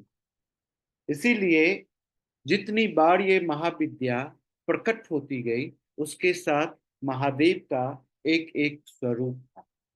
जब काली प्रकट हुई तो उनके साथ महाकाल उपस्थित। महाकाल और काली दोनों मिल करके एक अर्धनारीश्वर को डिजाइन करती, और इससे क्रिएशन स्टार्ट। तारा आया से अक्षोभ्य नाम का महादेव डिजाइन हुए, और तारा के साथ मिल करके और अर्धनारीश्वर बन करके मर्ज होकर के, और फिर संसार को क्रिएटिव। फिर षोडशी आई, जिनके साथ कामेश्वर का कॉम्बिनेशन, और जब इनका कॉम्बिनेशन हुआ तो इस षोडशी और कामेश्वरी, यानी कि षोडशी को हम क्या कहते हैं, जो त्रिदेवी हैं, उसका भी ललिता त्रिपुर सुंदरी कहते हैं ये, और कामेश्वर दोनों एक साथ कंबाइंड होकर के यूनिवर्स का संरचना। जब भुवनेश्वरी की बात आई तो महादेव का स्वरूप त्रयंबक स्वरूप में था, और उससे कंबाइंड होकर के फिर से यूनिवर्स का। फिर भैरवी आए तो महादेव का दक्षिणा मूर्ति स्वरूप उसके साथ कॉम्बिनेशन हुआ, और फिर यूनिवर्स का क्रिएट। छिन्न मस्तिका के साथ महादेव का स्वरूप में क्रोध भैरव आए, और छिन्न मस्तिका और क्रोध भैरव मिल करके जीवन को अग्रसर बढ़ा। फिर धूमावती आए। धूमावती इंडिविजुअल यूनिक पावर रही, जो कि शिव के साथ मर्ज नहीं, क्योंकि वो शिव से विमुक्त होकर के इंडिपेंडेंट आइडेंटिटी के साथ अपने जीवन को जीते। तो इसीलिए उनको विधवा शक्ति भी कहते हैं। विधवा का स्वरूप, जैसे हमारे समाज में विधवा को किस तरह से डील किया जाता है, किस तरह से देखते हैं, किस तरह से उनको शांति का प्रतीक बना देते हैं कि तुम व्हाइट ही पहनोगे, तुम व्हाइट ही टीका लगाओगे, कोई भी जो चीजों के अंदर रज और तमोगुण है उससे दूर रहोगे, और आप हमेशा सतोगुण से, जिससे कि आपका मेंटल स्टेट बहुत काम, पीस और एक्सटर्नल एनवायरनमेंट से इन्फ्लुएंस नहीं हो सकती। फिर धूमावती के बाद बगलामुखी। बगलामुखी का हमारा ये मृत्युंजय, ये महादेव उनका सपोर्ट किया, और ये दोनों मिल करके जीवन को आगे बढ़ा। फिर मातंगी आए, जिसके साथ सदाशिव, जिसको मातंग बोलते हैं, है ना, दुनिया की सुध बुध में अपने ही धुन में रहने वाला मातंग, वो मातंगी के साथ मिल करके इस संसार को क्रिएट करने में सपोर्ट किया। फिर कमला आए, जिसमें महादेव नारायण स्वरूप है ना, तो उस कमला और नारायण कंबाइंड होकर के और यूनिवर्स को क्रिएशन में सपोर्ट किया। आज भी हमारे जीवन में अगर हमको क्रिएटिविटी की आवश्यकता है, तो जो हमारी अर्धांगिनी है उसके साथ हमको कंबाइंड होकर के ही हम अपने जीवन में किसी भी तरह के क्रिएटिविटी को डिजाइन कर सकते हैं। अन्यथा क्रिएटिविटी कंप्लीट नहीं होगी, पूर्णता में नहीं होगी, अपूर्ण होगी, और अपूर्ण क्रिएशंस डिस्ट्रक्शंस का इंडिकेशन देते है ना। समझ रहे हैं पॉइंट? तो ये 10 महाविद्या 10 महादेव के साथ जुड़ करके 10 बार इस यूनिवर्स को क्रिएशन करने के लिए प्रयोजित। जितनी बार इस संसार में प्रलय आया, जितनी बार ये संसार फिर से रीस्टैब्लिश्ड हुआ, तो उतनी बार ये महाविद्या आदि शक्ति के स्वरूप में महाशिव के साथ, आदि शिव के साथ यूनाइट होकर के क्रिएट करने में सक्षम है। समझ रहे हैं पॉइंट?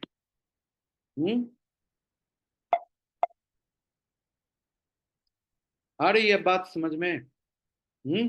और क्यों इसीलिए हमको जरूरी होता है कि सिर्फ शक्ति के पूजा से नहीं, उसके साथ में उसके शिव की पूजा से आवश्यक होता है। इसीलिए जहां कहीं भी आप दुनिया में जाएंगे तो आपको एक बड़ा अद्भुत चीज दिखेगा कि कहीं भी कोई शक्ति पीठ है, उसका भैरव, उसका महादेव, भैरव महादेव का स्वरूप, महादेव का अंश। और जब तक आप महादेव के अंश से परमिशन नहीं लेंगे तो शक्ति आपके साथ, आपके अंदर उद्भव नहीं करेगी, एक्सप्लोर नहीं हो, आपके अंदर प्रदर्शित नहीं हो, और आपको उस शक्ति की अनुभूति नहीं। हम सब आदमी शक्ति पीठ जाते। पीठ क्या है? Where this power resided.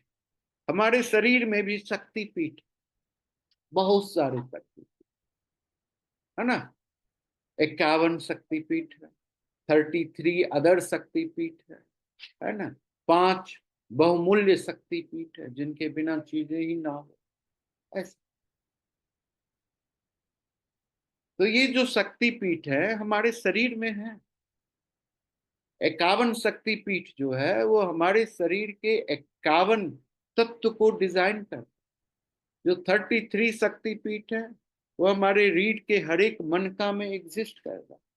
जो 5 शक्तिपीठ है जो बहुत इंपॉर्टेंट है, हमारे ज्ञान इंद्रियों में एग्जिस्ट करता है। ये पीठ है, जगह है।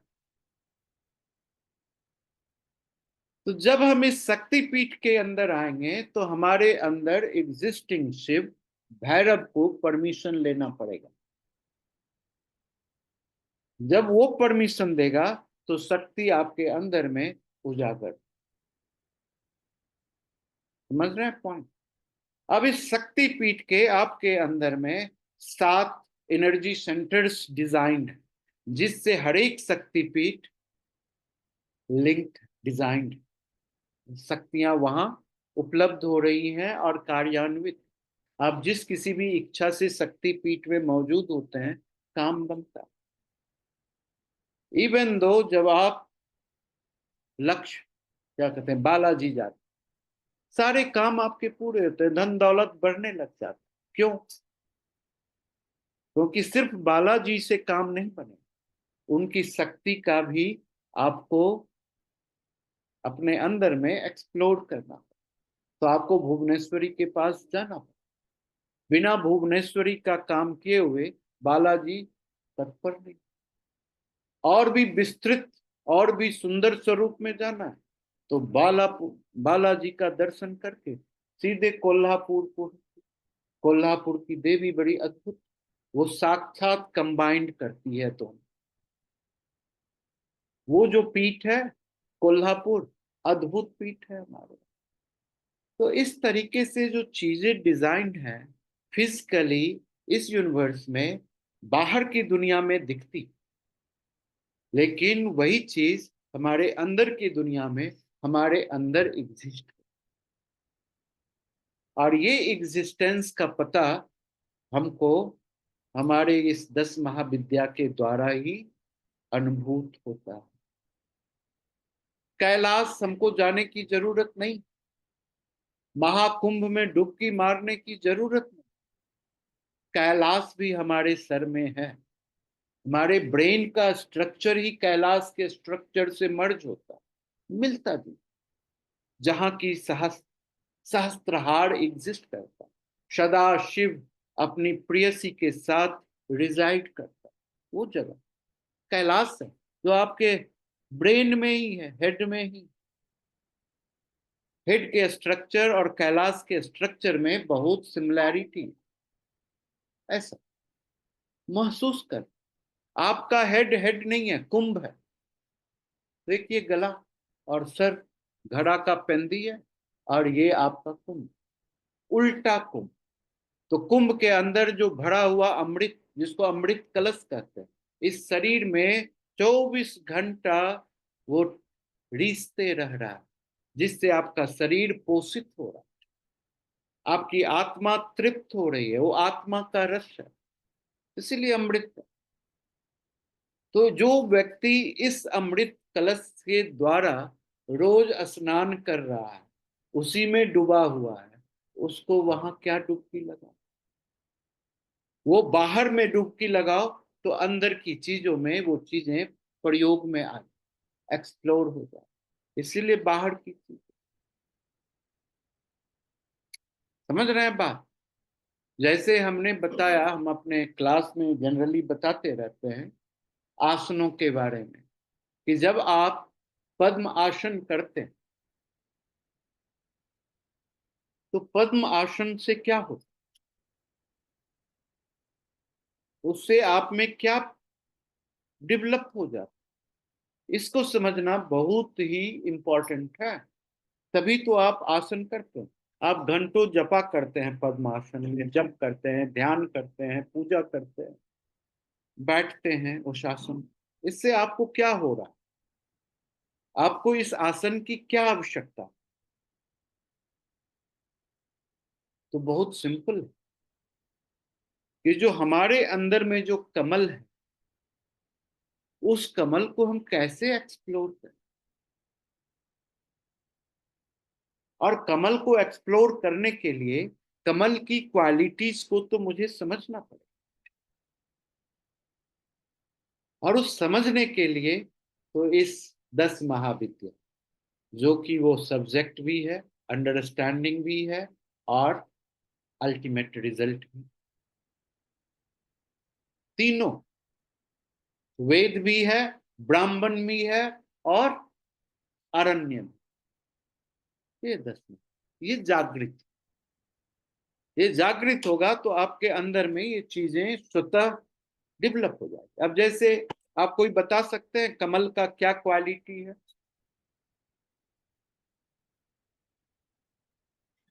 कीचड़ में उगता है सर। कीचड़ में उगता है। हम सब भी कीचड़ में ही उगे हैं, हमारे चारों साइड कीचड़ ही कीचड़। तो प्यूरिटी, और कीचड़ में उग रहने के बावजूद भी कमल अपने अंदर प्यूरिटी मेंटेन कर रहा है, ये दूसरा क्वालिटी हो गया। और कीचड़ में रहकर भी उससे उसके ऊपर कीचड़ का प्रभाव नहीं पड़ता, like it is not touched by the कीचड़, हाँ द डर्ट। वंडरफुल, यही प्यूरिटी हो गई कि कीचड़ में रहने के बावजूद भी कीचड़ उससे चिपकता नहीं, है ना। और शांति का स्वरूप है। शांति का स्वरूप। और सर वो विकारों से ऊपर उठ जाता है। जो भी ऑब्स्टिकल जीवन में, जैसे ही वो कीचड़ में रहता है तो कीचड़ घेर के रखता है, लेकिन वो इतना डिस्टिंक्टिव होता है, इतना गाइडेड होता है कि कीचड़ के रोकने के बावजूद भी वो कीचड़ से ऊपर उठता है। क्यों ऊपर उठता है? कि उसको अपने प्रिय से मर्ज मिलना है ना, उनको प्रकाश में जीना, प्योर होकर के जीना। तो जैसे ही वो कीचड़ से ऊपर उठती हैं कि उनके ऊपर पानी आ जाता है ना। तो जैसे आप अपने जीवन में आगे बढ़ते हैं तो एक परेशानी आ जाएगी, लेकिन आप डिस्टिंक्टिव हैं, बहुत ही शांत और धैर्यपूर्ण हैं, प्योर हैं, आपकी आत्मविश्वास मजबूत है, तो आप अपने उस प्रॉब्लम से रुकेंगे नहीं, अग्रसर, है ना। जैसे ही अग्रसर होंगे तो आपका वो प्राइमरी ऑब्स्टिकल्स खत्म, एक ऑब्स्टिकल्स खत्म हुआ तो दूसरा ऑब्स्टिकल, दूसरा आएगा। जैसे कमल के ऊपर पानी आ जाता। पानी बड़ा जबरदस्त ऑब्स्टेकल्स, बढ़ते जाता बढ़ते जाता बढ़ते जाता, 30 फीट 40 फीट 50 फीट तक कमल के ऊपर पानी जमा। लेकिन कमल भी अपना गोल छोड़ना नहीं चाहता, डिस्टिंक्टिव रहा। उसकी नाल 30-40 फीट ऊपर लंबी हो जाती और कमल खिल जाता उस पानी के ऊपर, पानी के नीचे, पानी के ऊपर प्रस्फुटित हो जाता है जैसे ही सूरज की किरणें उसके ऊपर पड़ती। समझ रहे हैं पॉइंट? इसीलिए हमारे चक्र को कमल के साथ सिंबलाइज, कि आपके मूलाधार में 4 पेटल्स के वाले कमल, स्वादिष्ठान में 6 पेटल, मणिपुरा में 10 है, अनाहता में 12 है, विशुद्धि में 16, ऐसे पेटल्स के द्वारा निर्धारित किया। तो आप इतने दिनों से अगर ये पद्मासन कर रहे हैं, लेकिन आपके अंदर इस कमल की क्वालिटीज एक्सप्लोर नहीं हुई, तो फिर ये तो करना व्यर्थ हो गया ना। आपको तो समझ में नहीं आई बात, आप टाइम वेस्ट कर दिए, इतना घंटा में घुटना खराब कर लिए अपना, पैर में सर्कुलेशन कम कर, पैर नमनेस भी आ गया, है ना। लेकिन आप अपने प्योरिटी को अटेन नहीं कर, अपने गोल को अटेन नहीं कर, क्योंकि आप कमल को अपने अंदर प्रस्फुटित नहीं कर पाए। आप जीवन के तमाम परेशानियों में उलझ गए, उससे लड़ते लड़ते अपनी हिम्मत को छोड़ दिए, समझौता कर, और समझौता करते हुए आप अपने लक्ष्य तक नहीं पहुंचे। बहुत साधारण सी बात, हम सबके जीवन में ऐसी ही बात हो, और इसको समझना बहुत इम्पोर्टेंट।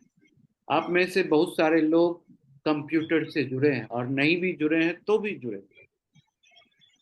आप सोचते हैं कि कंप्यूटर के अंदर जो उसका मास्टर मेमोरी सिस्टम, जिसमें आप बहुत सारे इंफॉर्मेशन एक जगह में जमा करके रखें, क्या कंप्यूटर के अंदर ये सारे इंफॉर्मेशंस अपने आप बाहर आते हैं? नहीं आते बाहर। उसके बाहर लाने के लिए हमको जिस तरह के इंफॉर्मेशन उस कंप्यूटर से चाहिए वैसा इनपुट देना पड़ता, और जब आप वैसा इनपुट देते हैं कंप्यूटर में, तो कंप्यूटर उस इनपुट के अनुसार से प्रोसेस कर और वैसा आउटपुट आपके सामने में उपस्थित करते। सिमिलर प्रोग्रामिंग है हमारे शरीर के अंदर। इस संसार में जितनी भी क्वालिटीज हैं, वो सारी की सारी क्वालिटी हर एक जीव में एक विशेष क्वालिटी, चाहे वो पशु हो, चाहे वो पक्षी हो, चाहे वो मनुष्य हो, सब में विशेष क्वालिटीज, और ये सारी क्वालिटी सब में होती, क्योंकि हर एक मनुष्य अपने उस सारे अनुभवों को गुजरता है, अनुभव करता है, लेता है कि 84,000 योनि से वो प्रोसेस होकर के मनुष्य योनि में, यानी कि आप समझ सकते हैं कि 84,000 संस्कार आप अपने प्रारब्ध के रूप में अपने आत्मा के साथ जोड़ करके, वो तब रिलीज होगा जब आप इस फिजिकल बॉडी में वैसा इनपुट प्रोड्यूस करें। आप इनपुट कैसे प्रोड्यूस करेंगे? थॉट्स के द्वारा कर सकें, देख करके कर सकें, सुन करके कर सकें, सूंघ करके कर सकें, स्पर्श करके कर सकें, और टेस्ट के रूप में खा करके कर सकें। ये इनपुट है हमारे बॉडी, है ना। तो जब हम इस इनपुट से जो भी इंफॉर्मेशन दे रहे हैं बॉडी के अंदर प्रोसेस हो रहा है और वैसी क्वालिटीज उपलब्ध हो रही है ना। तो इसीलिए हम आसन करते, ये आसन करना इनपुट, अब आसन को देखो, 84,000 आसन है। अब हर एक आसन का डिवीजन, कुछ जानवरों के स्ट्रक्चर से आसन, कुछ पक्षियों के स्ट्रक्चर से आसन, कुछ पेड़ पौधों के स्ट्रक्चर से आसन, कुछ ज्योमेट्रिकल स्ट्रक्चर से रिलेटेड आसन। यानी कि ज्योमेट्रिकल स्ट्रक्चर भी आपके जीवन में इनपुट देता है, और जो भी चीजें आपको दिखाई देती हैं, हर एक चीज इनपुट के रूप में आपके शरीर में है, और आप उस चीजों को अनुभव कर पाते। आप कभी सोचे हैं कि आपके आंख का डायमीटर 2.3 mm से ज्यादा नहीं, ये क्या कहते हैं, पुपिल का। 3 डायमीटर में कोई भी बड़ा चीज को भी देखते हैं तो 3 mm का ही वो इमेज आंख में बनता है, और छोटा सा चींटी को भी अगर आप देखते हैं तो वो इमेज 3 mm का ही बनता है। कभी आपने सोचा है, जो साइंस कहता है कि जितना बड़ा इमेज हमारे इस पुपिल में बन रहा है, वही इमेज हमारे ब्रेन में जाकर के उतना ही बड़ी चीजों को मुझे देखना चाहिए। यानी कि पहाड़ भी हमको चींटी के साइज में दिखना चाहिए, और चींटी तो चींटी के साइज में दिख ही रहा है, समझ रहे हैं? लेकिन कभी ऐसा होता है, ऐसी कौन सी बात आपके अंदर में है जो आप पहाड़ देखते हैं तो बड़ी ऊंचाई और बड़ी चीजों को दिखाता है, और जब आप चींटी देखते हैं तो बहुत ही माइन्यूट चीजों को दिखाता है। अगर छोटे चीजों को देखते हैं तो छोटा दिखाई देता है, मध्यम साइज का देखते हैं तो मध्यम दिखाई देता है। ये कौन ऐसा प्रोसेस? ये चीज आपके अंदर पहले से एग्जिस्ट, वो छोटा सा इनपुट इस बड़े चीज को रिफ्लेक्ट कर रहा है आपके अंदर, और ये हो रहा है 10 महाविद्या। समझ रहे हैं? तो आप जो भी काम कर रहे हैं वो आपके अंदर इनपुट है, और जिस काम को रिपीट कर रहे हैं वो आपको दक्ष कर रहा है, निपुण कर रहा है, एक्सपर्ट बना रहा है, माहिर बना रहा है। वो कैसे बना रहा है? उसको बनाने के लिए आपका ब्रेन डिजाइन हो, इसको न्यूप्लास्टिसिटी। जो भी चीज रिपीट करते हैं तो रिपीट करने से आपको उस चीजों की एक्सपर्टनेस आती है। जैसे आप किसी मंत्र को 1,00,000 बार जप,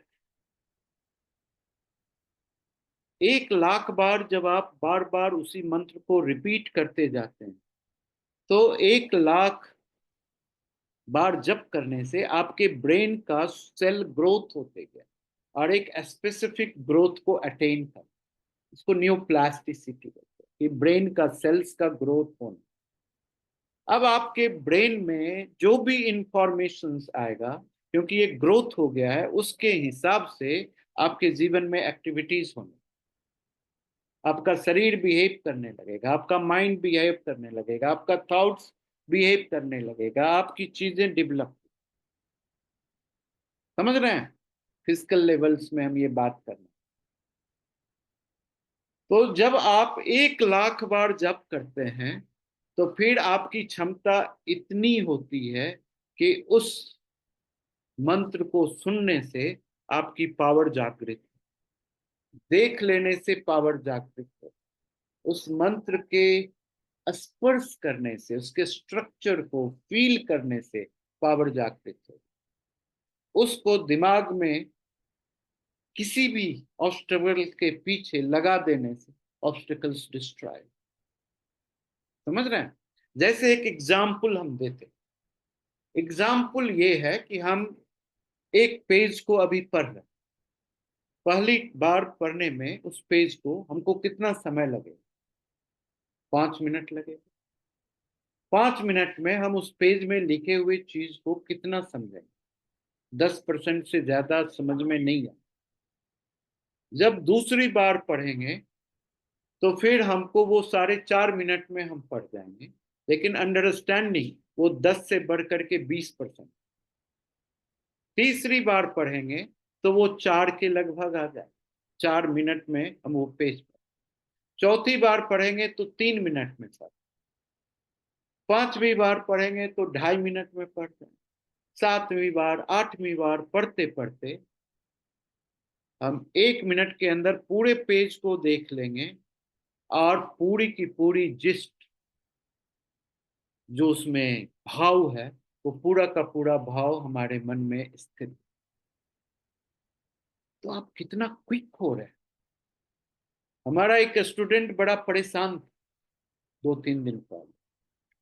वो इसीलिए परेशान था कि उसने लाखों जप किए और कुछ भी नहीं।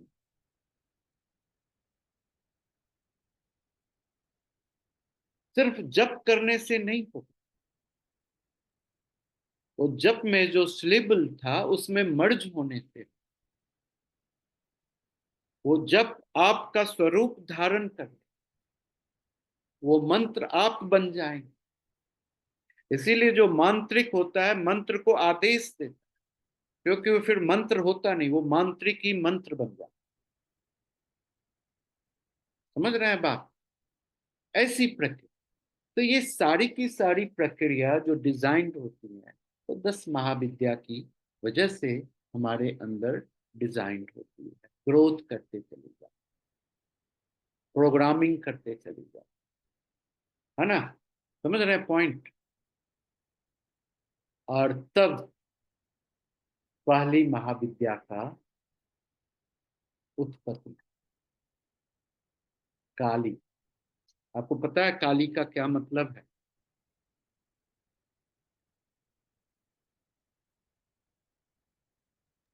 काल, और darkness, hmm, darkness, Destroyer of the bad qualities in us. हम्म,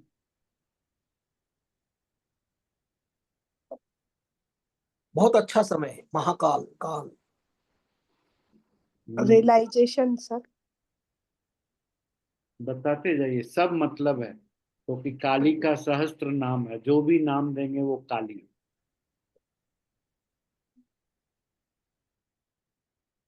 हम्म।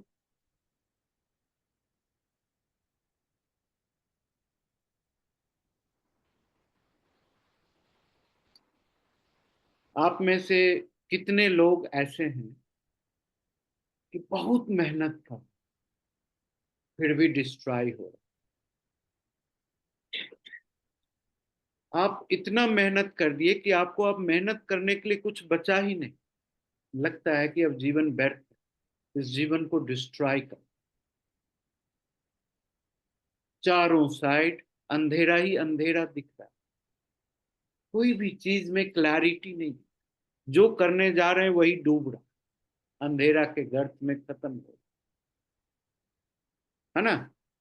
कहीं से कोई सॉल्यूशन नहीं आ रहा, कहीं से कोई सहारा नहीं आ रहा, कोई अवलंब नहीं आ रहा। यानी कि you lost everything, nothing left with. अब आपके पास एक ही उपचार, अपने जीवन को ड्रॉप कर। क्योंकि ऐसा जीवन लेकर के क्या करें? चारों साइड अंधेरा, किसी को मैं अपना चेहरा भी नहीं दिखा, इतना बुरी अवस्था में पहुंच गया। पूरे दिन घर के अंदर बंद रहा, दिमाग चलते रहा, निगेटिविटी सोचते जा रहा है, सोचते सोचते। तब एक शक्ति का प्रादुर्भाव हुआ,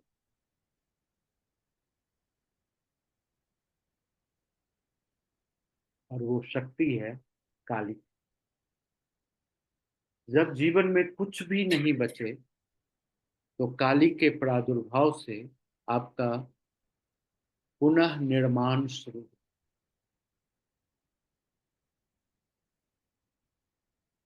काली के पावर का प्रत्यक्ष रूप में देखना हो तो हम बीज में देख। इसीलिए हर एक पावर का एक बीज है, बिना बीज का पावर होता है।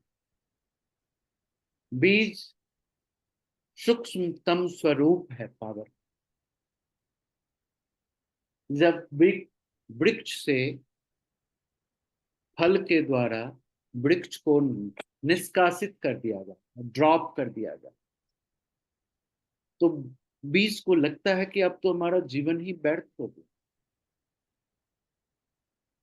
वो जमीन में गिरता है, मिट्टी के अंदर दब जाता है, हजारों लोग उसको क्रॉस करते हैं, खूंदते हैं, दबाते हैं, बीज को मारने की और धूल दूषित करने की प्रयास जारी रहे।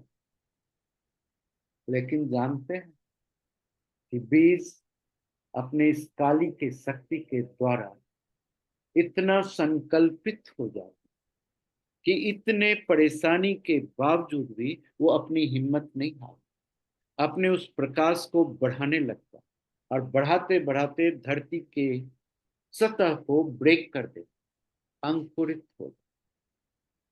वो अंकुरित होकर के धीरे धीरे पौधा पौधे से वृक्ष में तब्दील होता है और लाखों बीज को फिर से प्रोड्यूस कर। ये सारी क्षमता हम सब में है। हम भी इस बीज से ग्रोथ हो, हमारे अंदर वो बीज एग्जिस्ट कर। जब कुछ भी नहीं हो, बहुत दुखी हो गए जीवन से, कहीं से कोई सहायता नहीं मिल रही, तो भी आपकी काली की शक्ति उस समय आप में प्रादुर्भाव हो, आपको रिकंस्ट्रक्ट करेगी, आपके विल पावर को ज्वाइन करेगी, आपके स्ट्रेंथ को रीस्ट्रेंथनिंग करेगी, आपके खुद के अंदर ट्रस्ट पैदा करेगी कि यू कैन, और तब आप उस चीजों को फिर से कर पाते हैं। तो समझिए आपको काली का साक्षात्कार, दैट इज द काली। समझ रहे पॉइंट? आप में से कितने लोग हैं कि ऐसी अवस्था से गुजर रहे हैं, और ऐसी अवस्था से गुजर रहे हैं तो आपको काली के शरण में होना चाहिए, काली के साथ आत्म साक्षात्कार करना चाहिए, अपने शरीर के अंदर, आत्मा के अंदर, हृदय के अंदर एग्जिस्टिंग महाकाली एक्सप्लोर होना चाहिए, उस शक्ति का संचरण हमारे अंदर होना चाहिए। तो फिर हम कभी भी होपलेस नहीं होते। हम जीवन में निरंतर होपलेस हो जाते, हम बोलने लगते हैं कि ये काम तो होगा नहीं, बहुत कठिन, कैसे होगा, नामुमकिन है, काली की कमी। इसका मतलब काली की आराधना जरूरी है। अगर आप ऐसा नहीं करेंगे तो सिस्टम दुर्लभ, आप उस चीजों को कभी कर नहीं सकते। तो इसीलिए काली को पता है क्या कर सकते, क्या करते हैं, काली क्रिया शक्ति, इसका बीज क्रिम है, कौ से शुरू होता है, और ये ऐसी शक्ति जिसके द्वारा आप दुनिया के किसी भी चीज को जीरो से स्टार्ट करेंगे और उसके मैक्सिमाइज तक ले जाए। आप में से सोचिए कि आपकी क्या क्वालिटी है आज के दिन, क्या योग्यता है, आपने क्या पढ़ाई किया, आपने क्या स्टैंडर्ड अपने लिए सेट किया। क्या आप इंजीनियर हैं, क्या आप डॉक्टर हैं, क्या आप वकील हैं, क्या आप होम मेकर हैं, क्या आप अपने जीवन में ये कह सकते हैं कि मैंने जो भी चीज डिजाइन किया है अपने जीवन में, जिसके द्वारा हम जीवन में अग्रसर हो रहे हैं, जिसके द्वारा हम इस समाज, इस देश, इस दुनिया, इस ब्रह्मांड को लाभान्वित कर रहे हैं, क्या मैं उसके लिए अपने मैक्सिमम स्टेट तक पहुंचाऊं? अगर आप अपने मैक्सिमाइज तक नहीं पहुंचे तो काली की कमी। हम तो बड़ी दुखी होते हैं कि हमारी हाइट भी हमारे हिसाब से नहीं, काली की कमी है ना। हमको ये पढ़ाई करना था, देखो ये काम कर रहा है, काली की कमी, मैक्सिमाइज नहीं कर पाए मुझे जो करना था उसको, काली की कमी है ना। हमको इंजीनियरिंग किया तो हमको सीईओ बनना, सीईओ नहीं बन पाया, टेक्निकल ऑफिसर में ही घसते घसते दिमाग खराब, काली की कमी, क्योंकि होपलेस हो, और नहीं तो फिर हम आरामदेह हो गए। कि जो हो रहा है अच्छा हो रहा है, तो हम आतापत्ति करें। कौन इतना पढ़ाई करे, कौन इतना इंटरव्यू दे, कौन ऐसा ग्रोथ करे। एक ही काम बढ़िया से चल रहा है 10 साल 15 साल 20 साल, उसी में रह काम चलाओ, काम करते इस्टेब्लिश्ड। ऐसी स्थिति आ गई कि बच्चे बड़े बड़े हो गए। अब हम नया जॉब के लिए, नया प्रोग्राम के लिए, नई ग्रोथ के लिए तैयार ही नहीं। अगर जॉब छोड़ेंगे तो बच्चे को कौन सोचेगा, इस घर में रह रहे हैं इसका ईएमआई कौन भरेगा, बड़ी गाड़ी में चल रहे हैं उसका ईएमआई कौन भरेगा, मुश्किल। तो ग्रोथ नहीं कर, हमको लगता है कि हमने बहुत ग्रोथ कर ली, विजडम पॉइंट ऑफ व्यू से ग्रोथ ही नहीं हुआ। आप तो अपने आप को बौना बना दिया। जैसे आज के डेट में एक तरह के पौधा का जो डेवलपमेंट हो रहा है बड़ा विकसित है ना, पता है उसको क्या बोलते हैं, मॉन्ज, है ना। ग्रोथ ही नहीं होता, ग्रोथ फ्लैट होता, ऊपर नहीं, ऊपर उठने की ग्रोथ खत्म, फ्लैट ग्रोथ। तो हमारा जीवन वैसा बन गया कि हम अपने मैक्सिमाइज तक पहुंच ही नहीं पा रहे। क्यों नहीं पहुंच पा रहे? क्योंकि काली की जो शक्ति है वो कमी हो गई, क्रिया शक्ति की कमी। ये जो पूरा यूनिवर्स है तो 3 चीजों पर आधारित, इच्छा शक्ति, ज्ञान शक्ति और क्रिया शक्ति। जो इच्छा शक्ति है वो आपकी कल्पना है, आप क्या चाहते हैं जीवन में, आपकी डिजायर है कि I need this in my life. जो चीज चाहिए उसकी जानकारी उपलब्ध करना पड़ेगा कि ये चीज है क्या। जब तक जानकारी उपलब्ध नहीं होगा तो उस इच्छा का स्वरूप पैदा नहीं। तो जब जानकारी हो, इच्छा हुई, जानकारी हासिल किए कि ये क्या है, कैसे हो सकता है, और फिर हमारा क्रिया शक्ति क्रियान्वयन एक्शन में। और क्रिया शक्ति उस कल्पना को, उस डिजायर को, उस नॉलेज को फिजिकल रूप में डिजाइन कर दे, आपके सामने उपस्थित कर। तो जब तक आप क्रिया नहीं करेंगे, कितना भी सोचते रह जाओ, आप चीजों को अपने सामने में प्रकट नहीं कर सकते। समझ गए? तो प्रकट होने के लिए, फिजिकल फॉर्म में आने के लिए एक्शन की बहुत ही जरूरत है। और ये तीनों शक्ति मिल करके हम सबके जीवन को निर्धारित कर। तो हमारी क्रिया शक्ति वो काली की शक्ति, ज्ञान शक्ति लक्ष्मी सरस्वती की है, और इच्छा शक्ति लक्ष्मी की। जितना धन आते जाता है, ऐश्वर्य आते जाता है, नाम आते जाता है, इच्छा बढ़ती जाती है। समझ रहे पॉइंट? तो जो काली है आपको कंप्लीट करती, पूर्णता की ओर ले, आपके सामने में चीजों को मैनिफेस्ट करती है, आपको रियलाइज करती है कि you do this and get this, and this is power of Kali. इसीलिए हम सब आदमी बहुत कंफर्म होते हैं कि मैं ऐसा करूंगा तो ऐसा होगा, होते हैं कि नहीं? ये परोक्ष रूप से ये काली की शक्ति आप में एक्शन करती है, इसीलिए ऐसा। समझ रहे हैं पॉइंट? तो इसीलिए हम सभी आदमी को अपने अंदर इस काली के स्वरूप को डिजाइन करना, इसके अद्भुत शक्ति को एक्सप्लोर करना, और अपने जीवन के जितने भी तमाम इच्छाएं हैं, जो भी हमारे ऊर्ध्वाधर ग्रोथ की बाधाएं और हमको कंप्लीट ऊंचाई तक पहुंचने का जो साधन है, उस सारे साधन को काली के द्वारा हम मैनिफेस्ट करते हैं। देखिए काली कैसे जागृत है पेड़ पौधे पशु पक्षियों। जिस पशु पक्षी और पेड़ में काली जागृत नहीं है तो वो मैक्सिमाइज नहीं है। हम तो मनुष्य भी मैक्सिमाइज नहीं, मनुष्य हैं तो मनुष्य की जो पराकाष्ठा है, जो अंतिम चरण है, उसको भी तो हम अचीव नहीं कर,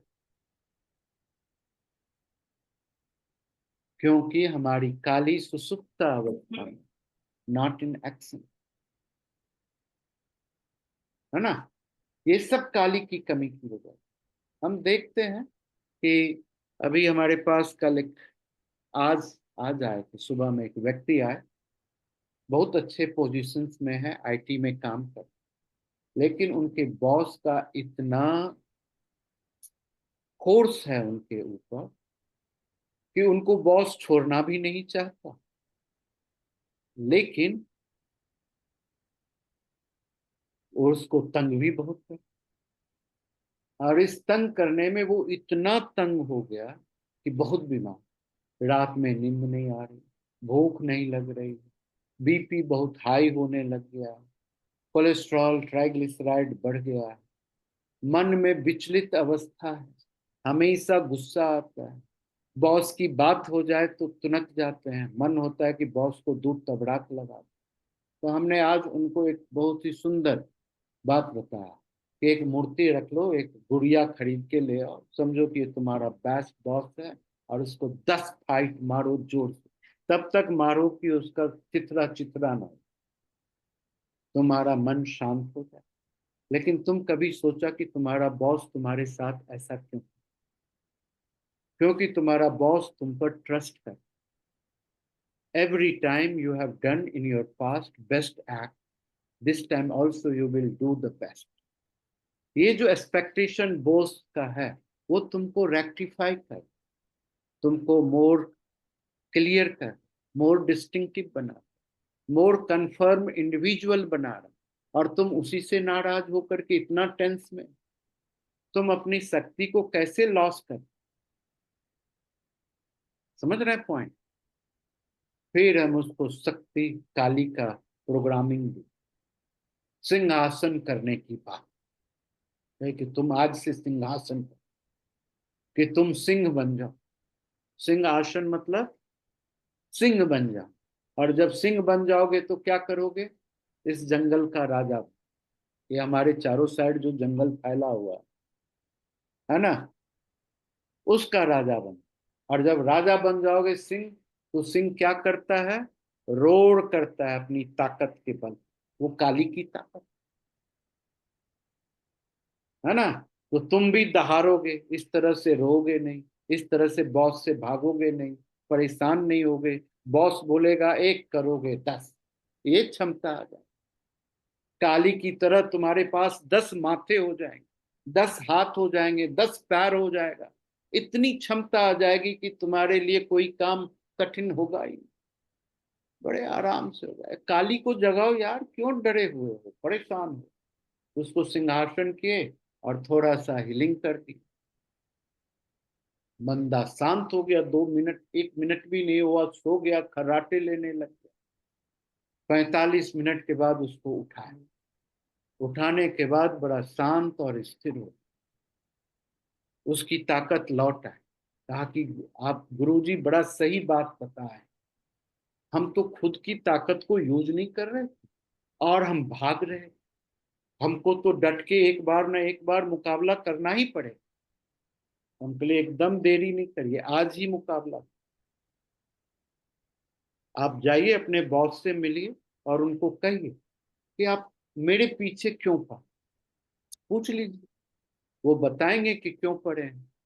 अगर आप में कोई कमी दिखाएंगे तो उस कमी को दूर करने के लिए एफर्ट्स कर दीजिए, और या नहीं तो आपको प्रोग्रेसिव बनाने के लिए वो ये काम कर रहे हैं, तो वो आपके गुरु हैं, प्रोफेशनल मास्टर।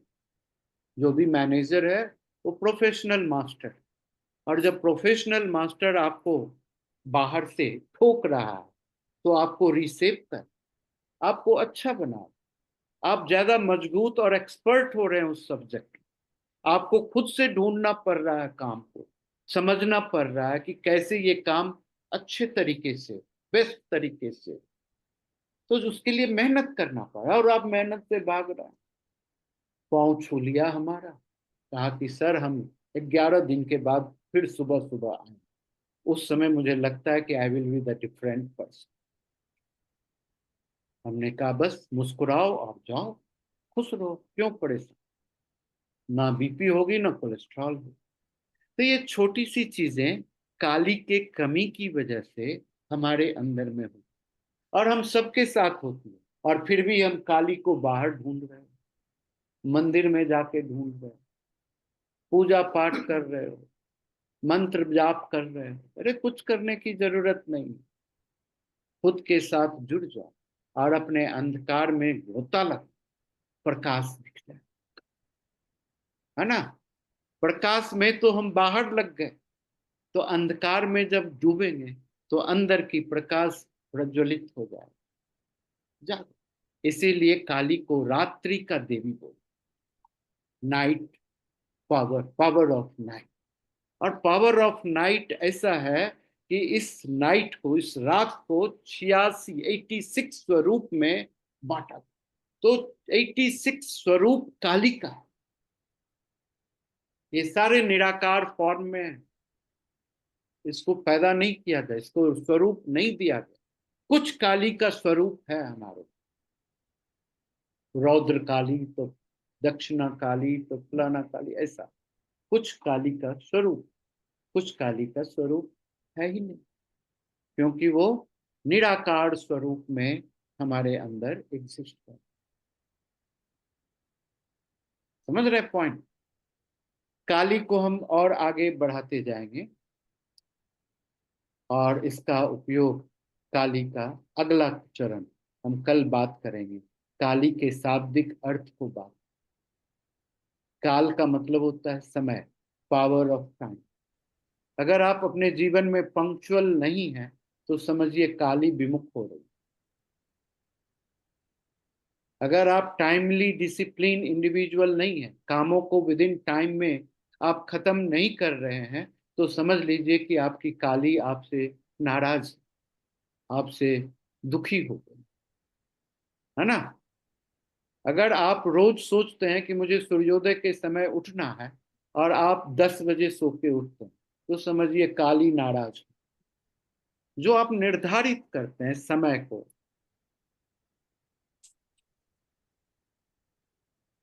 वो तो पावर काली के द्वारा ही प्रकट होती, नहीं तो आप चीजों को निर्धारित नहीं करते।